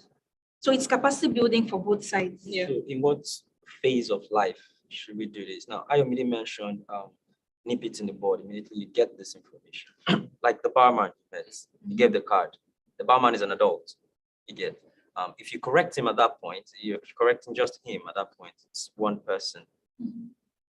I think the best way that will give a long-lasting time that would affect all society and not just one person. Yeah. Still these norms down to the home and when we're younger. Yeah. Definitely not as adults. Yeah. When we're younger. If you kill it then it's the society will be better off than 5 years. I was about to say that. Thank you very much. And still from experience, right? Yeah.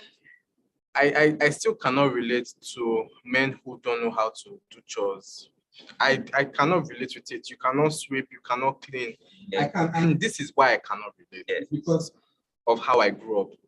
I come from a family of 6 children, right? 7 children. I'm the first child. And the first 4 people are men. But guys, you have to work. So who is going to do it? Now, at very early ages, right, our parents passed on responsibilities to us. So I was basically the father from as little as 15. And my younger brother was mother from as little as 13. And so we would cook, we would clean. My favorite chore is washing toilets. My favorite chores are washing toilet and sweeping, right? I can do those things. I will do it I like very a well-trained man. See, I will do it. My brother's favorite chore is cooking, right? I can't cook anything you want, right? I will cook, but I prefer not to. So, like you said, down to the family. So, if you can see that situation has caused that, my own case is very different from the natural man, because, in fact, I even feel like I'm a girl in my head. Because most this point you just raised is very, very, very good. It's I would problematic. like to. Problematic. I would actually like to respond to that, but please finish. And I can imagine your response. Why am I feel like a girl? That's not my response. You go back to it's pretty pretty much much a a clear thing, right? Because I'm also the firstborn of my family, right? Yeah. But then there are certain responsibilities I have that makes me feel Like like a a man. Beautiful. So let me finish. So what is a man and what is a so woman? I do all these things. So the four of us, we run the house. The girls came later, much later. She's the 5th and the 7th. Last people. Baby girl lifestyle.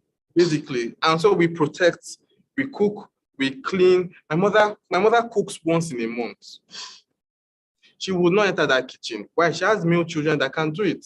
Now, very different from other families. And so when I see men that cannot do busy, I'm like, what's your problem? And so my girlfriends naturally will enjoy me because I help them out to do these things. So like you said, right, going down to the family is where change can really happen. When you teach boys that there's really no difference in these things, sweep, clean, cook is like go to the market. I go to the market monthly. Survivors. I do go to the market and I enjoy these things, right?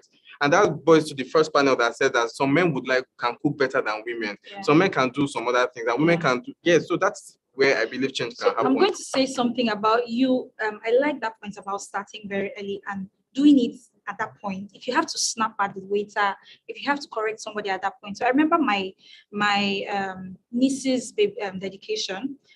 At dedication, somebody came, oh my God, pretty lady, oh, my wife, and I snapped at him. Oh, who? Yeah. Quickly, you have to correct it. Yeah. You have to, because these are the things that, that child keeps, grows up, oh, this uncle says I'm his wife. She allows this uncle, hug her in inappropriate ways, do stuff to her. These things happen because we are not correct. We say, oh, it's okay. That's what they say. Probably a lot of persons are around there. Just one person snaps at him, right? Because they think it's okay. He'll think. Yeah, that makes sense. So you have to put it one time, there so that people keep, So we have a bit correcting more their questions, mindsets. right? There's one where we have, what's it called? You've talked about particular drivers, education, social media, economic circumstances, technology, and technology. How do you think they have combined to make women more desirous of becoming who they want to be? And so we're going to answer because we have a couple more questions. So we're going to go through these questions really quick. Who wants to take a shot at it? I didn't quite get it. Okay. So it says like all the drivers we've talked about, right? Yeah. Education, social media, economic circumstances, and technology. How do we think these things have combined together to make women want to be more?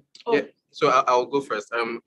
Basically, everything brought together just leads to increase in knowledge, right? Yeah. So when you put all of them, social media, technology, education, women now know what is obtainable. In fact, men do know, both parties know what is obtainable. Yeah.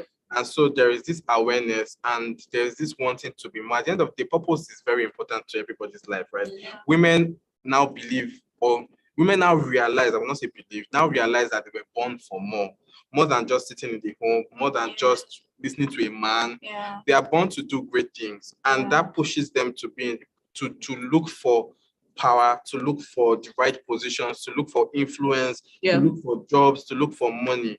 And I feel like that's basically what it does. It drives women to go in that particular direction. Yeah, I'm going to add something there.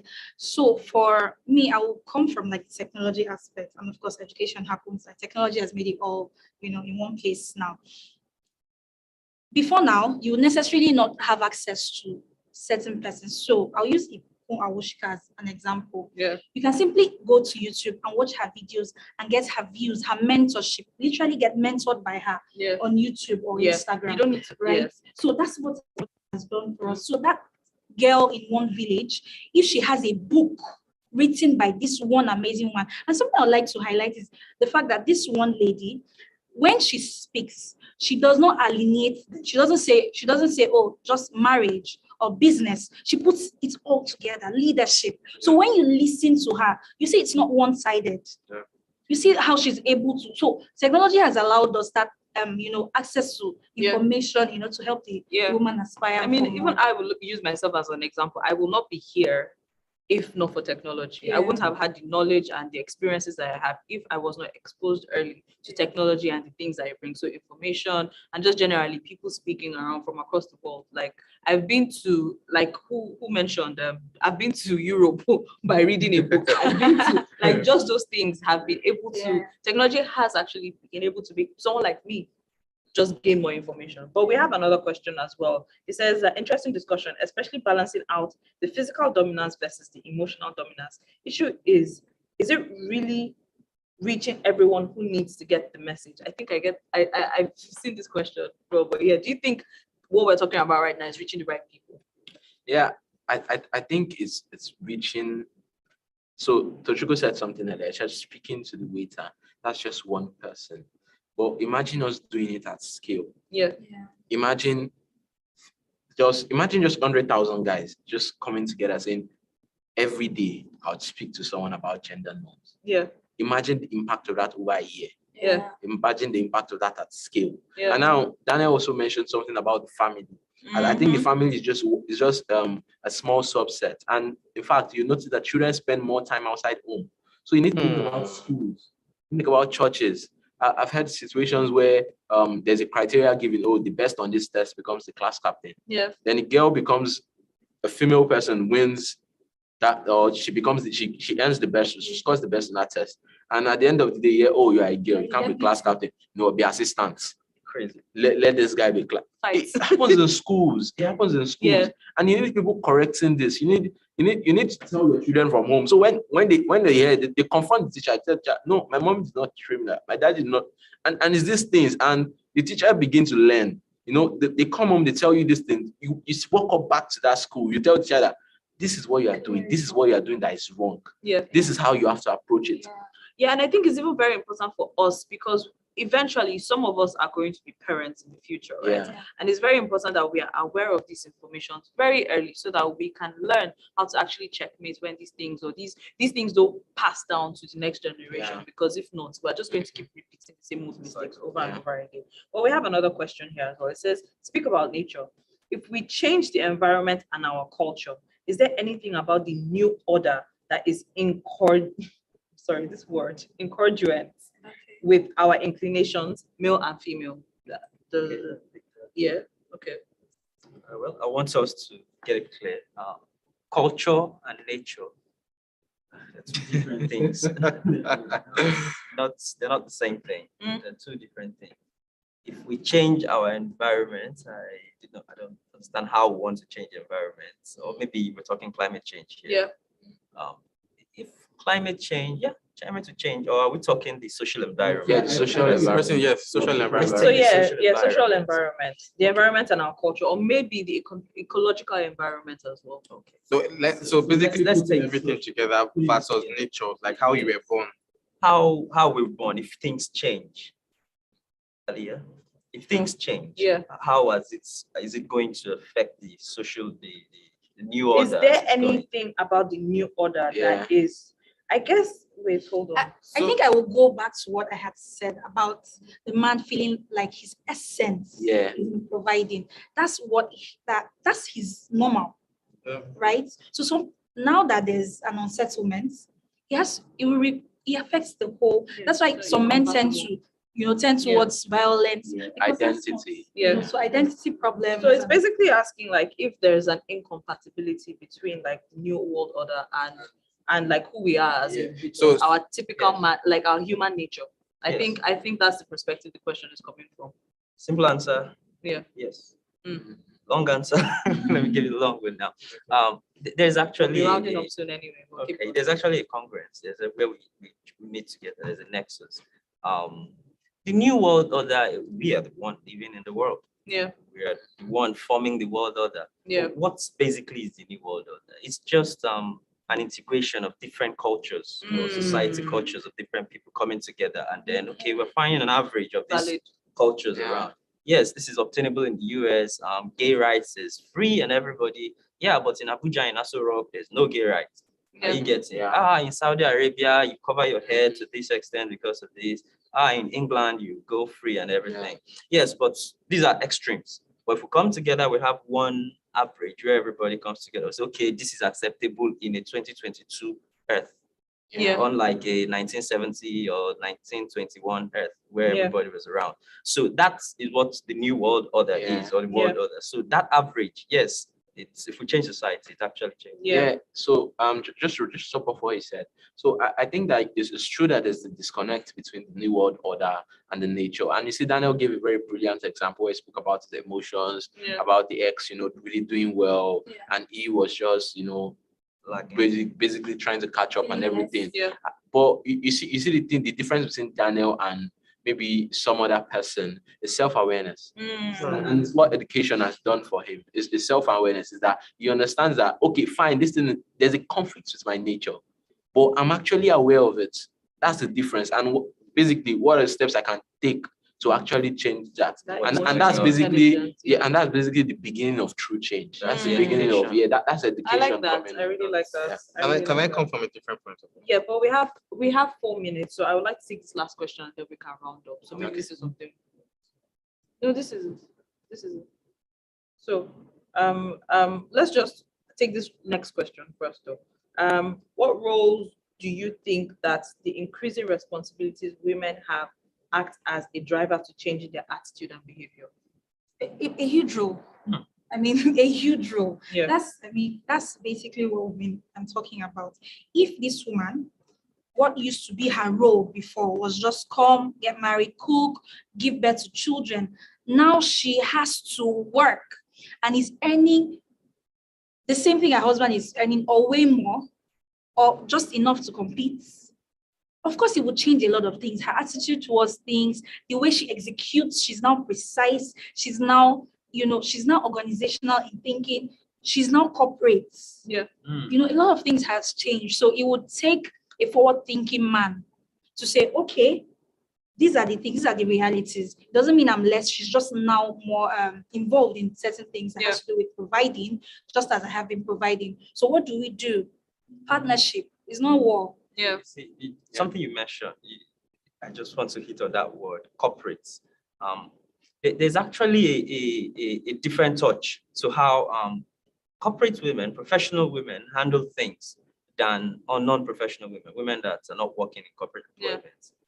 A woman that is, let's say, a managerial role in, say, a consulting firm like Accenture, for example, the way she would take a breakup from a boyfriend might be different from, she's going to be a woman after all, but it will be different from how a lady in other, let's say the pepper seller in Oshodi would take it. They're going to be way different from how she would take it. But she would just be like, okay, here's another reject email.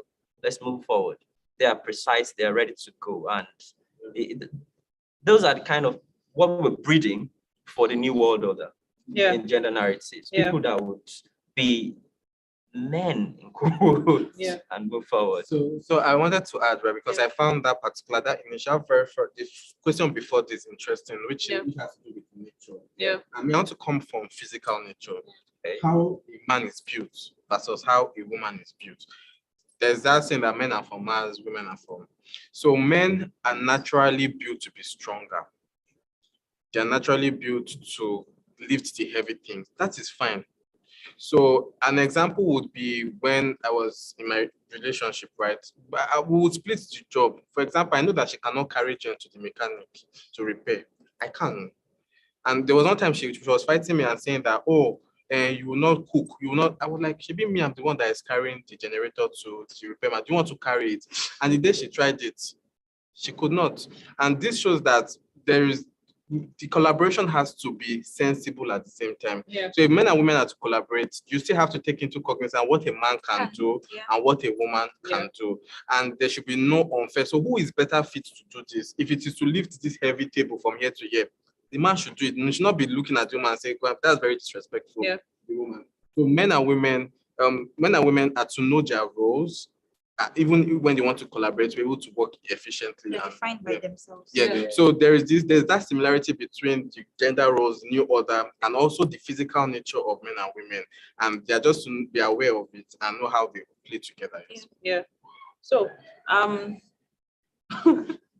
I think let me go through the last set of questions.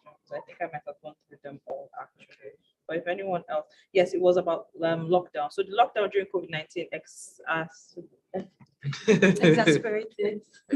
yes, violence in our homes because men and women were confined in spaces. How do you think the violence against men and women would have influenced a woman's desire to gain independence? I think this question was kind of answered earlier. Yeah. We can use that to kind of round up. So can we combine it? I'm a bit biased now. Is this my final thought? Oh no, no, it's not. She would. I don't know, but I always feel like the maverick when it comes to this kind of points. I think the violence has been both ways, and not just against the ladies, not just against the women. I think it's been both ways. Men too have been abused just because they're home. Yeah, because come on, there's some ladies with the muscles, and they can punch something out of the guy. So it's been both ways, and yes, I think it has been a catalyst to them. To let me not use the word them, to the ladies asking for or moving forward to change the gender narrative as it is today. Yes, it's going to be positive going forward. Gender narrative is going to be positive. We're going to see more of the women in roles because the economy has changed. Yeah. The mode of work has changed. Yeah. 80% of my staff, the people who work with my family, not my staff. Your colleagues. 80% of everybody that I work with work remote. Yeah. And you don't have to be in the physical space. So you have time to even spend at home and all. But you're coming at this from the point of upper middle class. Yeah. What about the lower? Yeah. Okay. Let's talk about the lower class as well, because those ones don't even have to work remote. We're talking about the pepper seller, the tomato, and the okra market. They don't work remote. But yes, even there are guys too in those that sell the meat. There are guys in the market as well. There are guys that lift the load. So yes, everybody comes home eventually, and then you see the guy, and we could exchange blows if possible. Yeah. So I think I disagree with you. I think that the violence has leaned more on the female side, largely, and I also think that it goes beyond physical violence. Yeah. So there's something called gender-based economic violence. Wow. It's basically the idea that you can cause economic harm to somebody. So the fact that you probably have men, maybe they are working from home now, but they are on half salaries. So they begin to micromanage. They begin to, there are things that they'll probably will not delve into. Maybe regularly when you were working full time and you're not at home, you get 5K every week for soup or for stew. But this time now, you're on smaller income, and maybe you give her 4-5 this time, or you give her 4,000 naira this time. Yeah. Or even if you give her the regular 5,000 naira, but she comes and says, oh, the stew has finished. You're not like, how much is pepper? How much is this? How much is that? And you see, factors like that can actually motivate women to want better for themselves. Yeah. Because you begin to wonder, like, oh, you're working from home. Is that why you're not asking me how much is pepper? Or you're like, oh, I want to go to the market myself. Since I'm at home now, I'll be the one to buy it, just cook it. This kind of thing. So this kind of behavior, that kind of economic violence can actually motivate women to want better for themselves. Okay, so the question was, how has it motivated women to be more independent? Yeah. So clearly, this woman, that her husband has probably been violent to her, even when there was no COVID, right? She now realizes that, oh, this man is now here. He's still violent to me, but no longer brings money. And no matter how small my money is and how much I can make, it means that I really don't need to put up with him. So it's clear that she's now motivated to want to step out, because she's now seeing that whether there's money or not, this man is still going to beat the hell out of me. So I think it just motivates people to want to push, do better for themselves, make better choices, especially women in abusive homes. So how do we treat it when it's the other way and it's the guy that is being abused? We're not discounting the fact that guys are being abused at home. So does it push them to want to go and work? Exactly. That's the question. Yeah, of course. Like, if you feel that your wife is talking down on you, being emotionally abusive to you because of the COVID setting, because you no longer have money. Yes, of course, it's a motivator to go out there and make it happen. Yeah. But then also, don't you think that that's also a motivator for you to be able to, like, it should be an avenue for conversation, in the sense that your wife might be, what's the word, transfer aggression, right? Yeah. And then she might be expressing emotions that she never has experienced before in her life. So it's at that point that it's important for you to sit down and say, what are you feeling? What am I feeling? What are you thinking? What am I thinking? Let's address it. I think that's the therapy session. That's the indicator of education. So that's true. Yeah, education in the relationship. Is the man intelligent enough to know that this is time for conversation? Very important. I feel like it's not just the man, right? Both parties should have the conversations, and depends on how open they are to the relationship and to love. I totally agree that I think that's even the basis of everything. Men having meaningful conversations with women at the end of the day. Because if you're able to discuss it and, like I said before, express, going back to my relationship story, if I was able to express how I felt, this particular lady will have been able to be more empathetic with me, and possible solutions will have been found from that. But then I was only showing anger, and it goes for both parties, not just men, but also women. There are women who, as a result of handling more, they get to be like a man, short-tempered like a man, act like a man, speak like a man. And the man at the other end will feel like, so it's because, like often had said the other time. So both parties have to sit down at the center of the room, have that meaningful conversation. This is how this is making me feel, right? What can we do moving forward? It could just be little motivation to the man to go out. It could be connections. It could be anything. So conversations need to be had from top to the bottom, from young ones to the older ones, to even couples that are about to get married. Okay. So, ladies and gentlemen, we would like to say a very big thank you for joining us on this panel. I will go through the panel list once more to see if they have any final words to say. Let me start with Tochukwu. Okay, final words. Let me put it like a wrap up of everything I've said and what you've just all said all together.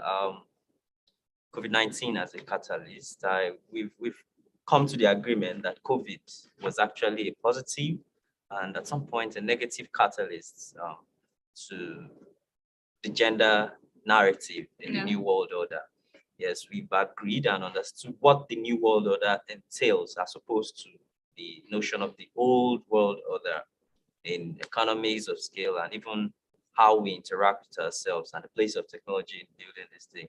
My final words would basically be that more should be put into educating in every level, in the offices, in the churches, in the homes.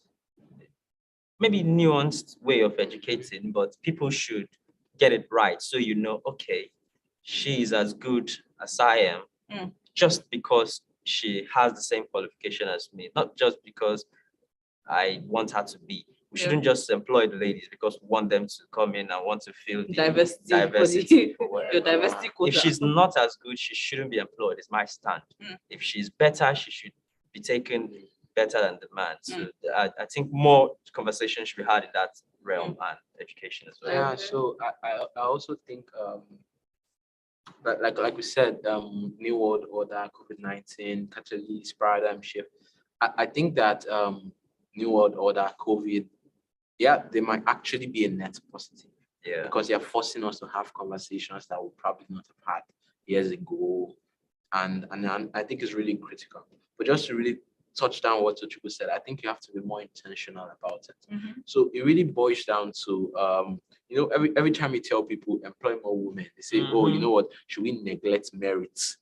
and begin to take more women in, and but women are just as good. Yeah. And if you want more women, you have to be intentional.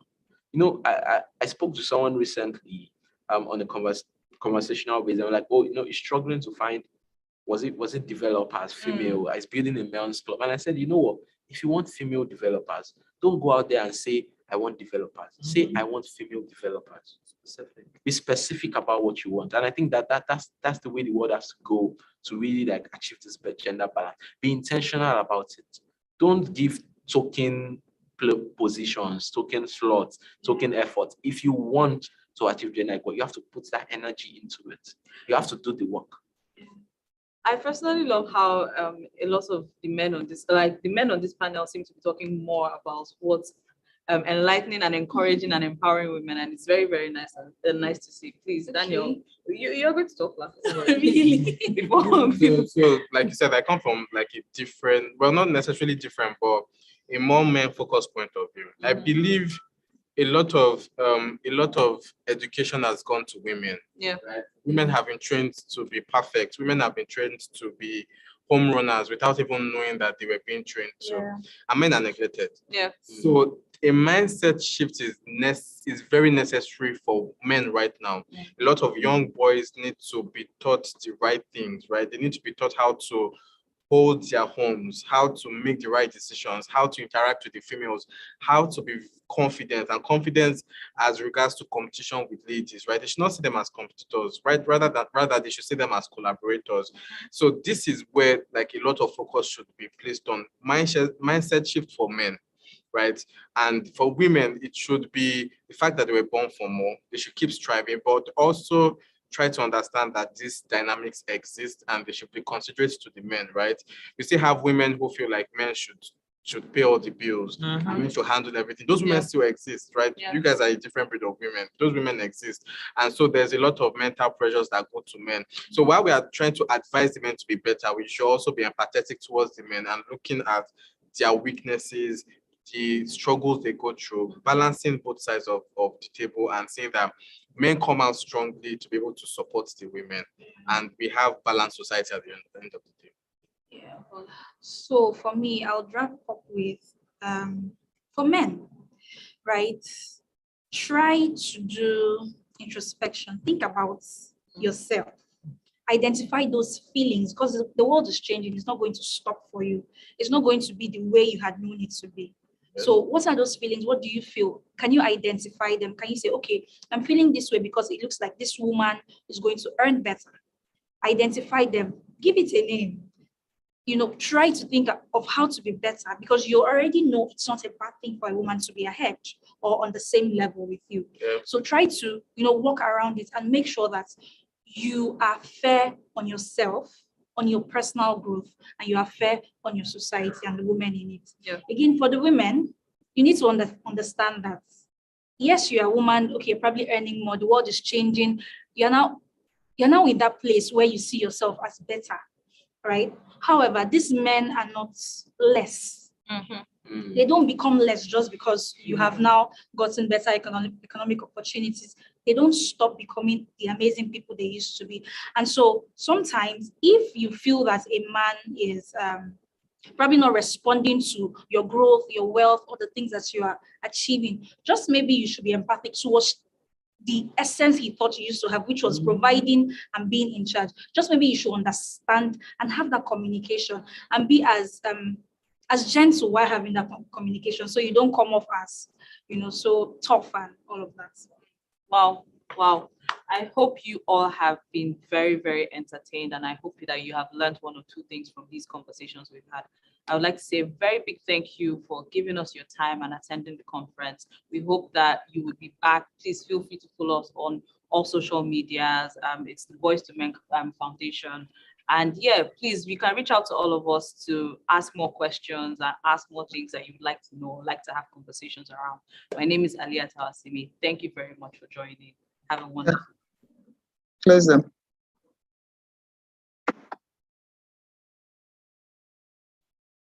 I need to open my own. My video.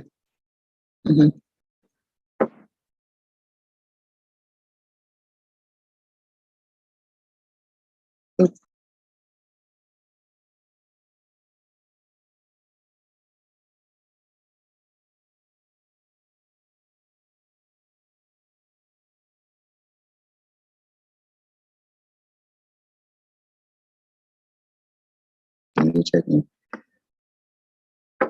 Good afternoon, and thank you very much to all of you who are still with us. One of the things with young people talking is that they say exactly how they feel. And so we get a real sense of how it is for millennials and for Generation Z. And it's important that we take away these things that we've heard. It now falls to my lot to introduce to invite the chairman of the Board of Trustees of Voice to Men Foundation, Mr. Oladakwa Kisoyan, who is the managing director of and CEO of AXA Mansard Pensions Limited, to make his closing remarks. Dapo has been with us from the beginning, expectedly, and it's now time for him to make his own contribution. Thank you. Dapo, over to you.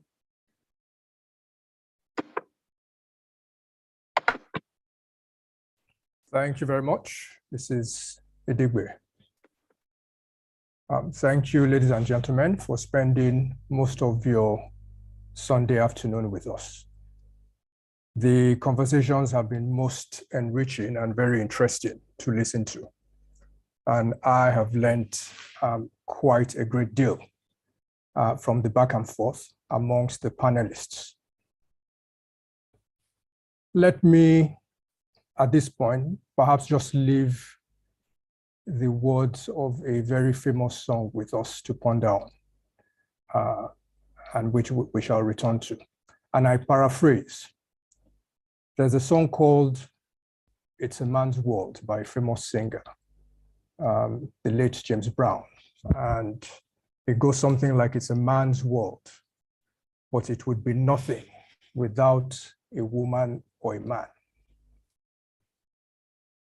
I think there's a lot of truth in that statement. And to a large extent, it reflects the society in which the writer of that song was when that song was written.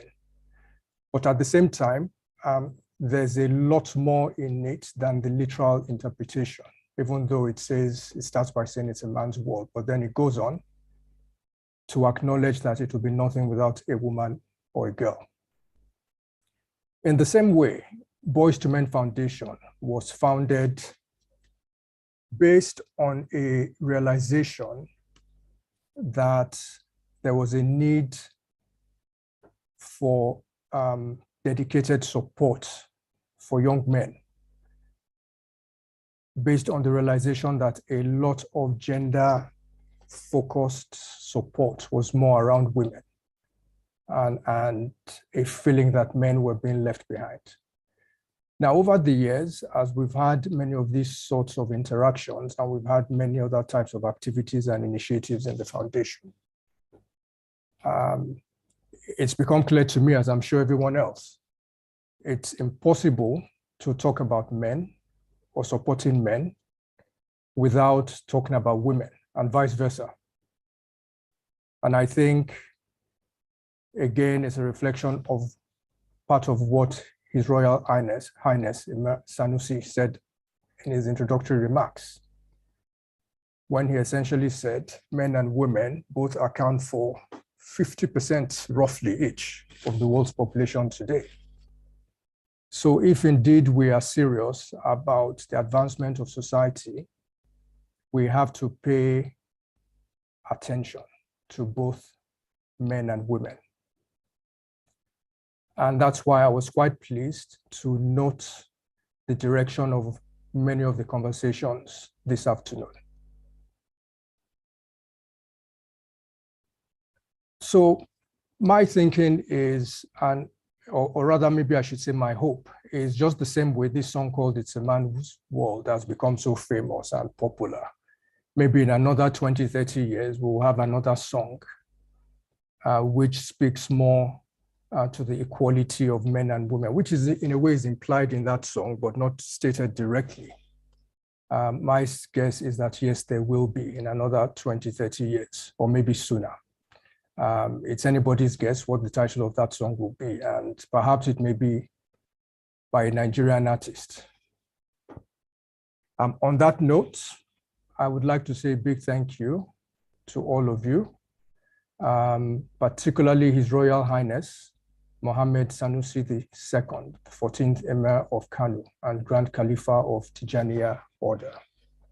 I would like to say thank you to all our panelists and moderators.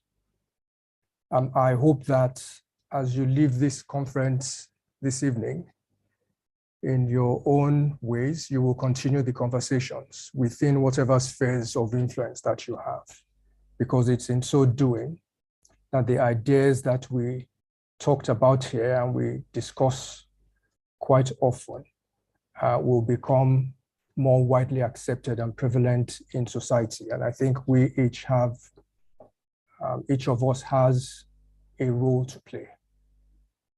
A big thank you also to the indefatigable Mrs. Ifoma Edigbe for the pivotal and irreplaceable role that she plays in driving the activities of the foundation.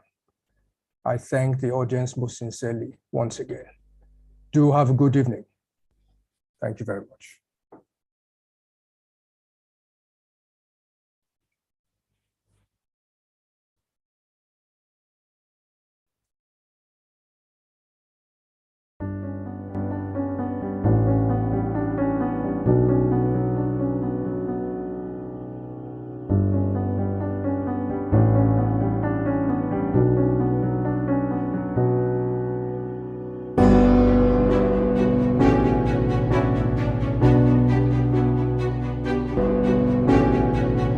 We thought life was simpler here, or did we?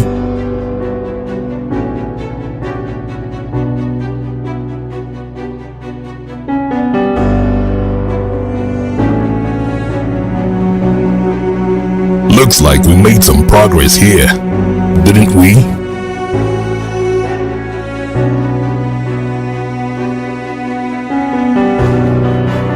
There's a little bit of balance, Abi.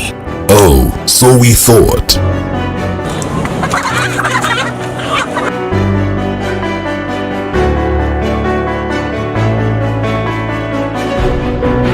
Yes, this is more like it. Easier to count.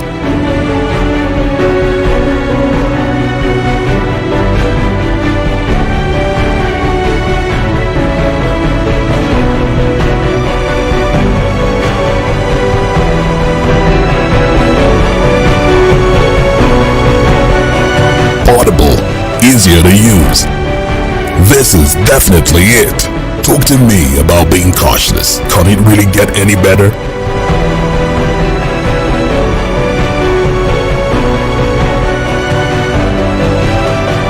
It does get better. And the future is here.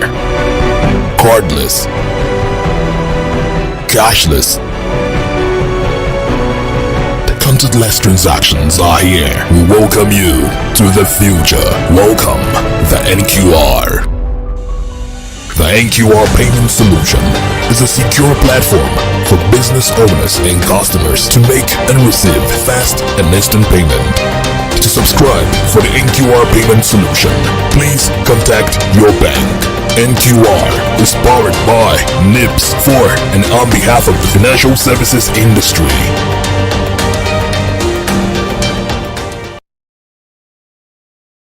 System specs is 30. 30 years of innovation and impact. 30 years of empowering businesses, governments, owners and managers to improve their HR processes with our first fully indigenous, cost-effective, intuitive and innovative payroll and human resource solution, Human Manager. 30 years of enhancing the accounting practices of organizations. We have transformed payments, funds collections, and finance management processes end-to-end with Remita. We have simplified payments and collections for users across diverse customer segments, from the informal MSME to the most sophisticated corporates and governments. We now have the added privilege of supporting intra-African trade and so much more. Surely we've come a long way, but we have just begun. We will continue to raise the bar and translate Africa's technology dream into reality.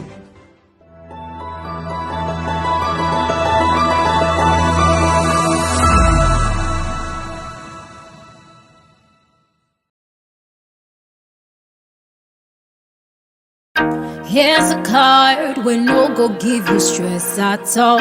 Zero waiting, zero queue. First bank is Petroca. Here's a card we no go give you wahala. Zero trouble now for you. First bank is tell off it from, tell off it spoiler.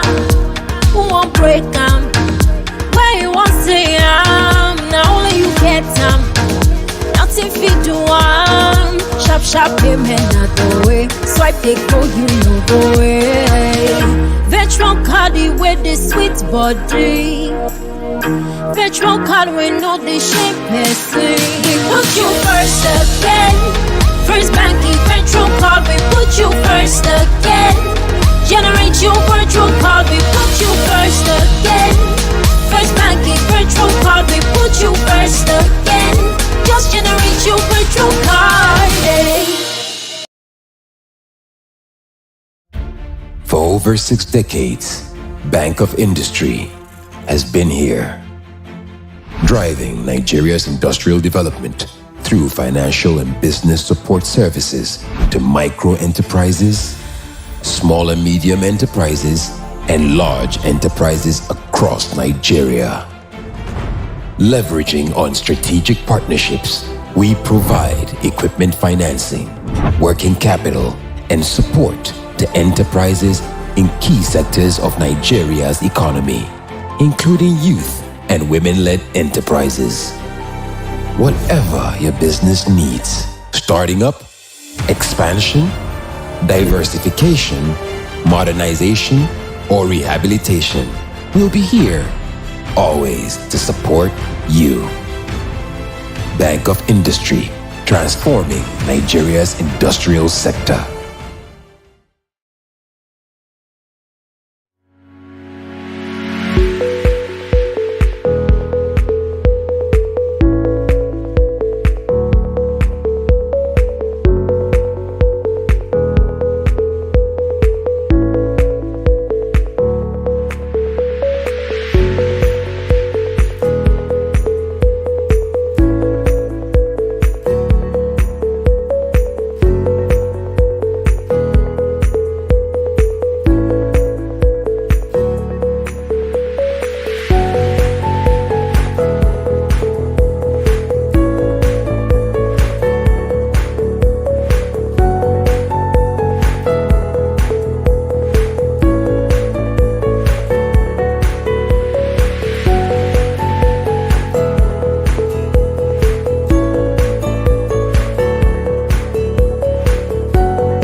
Let me introduce a new wave, we change the rules.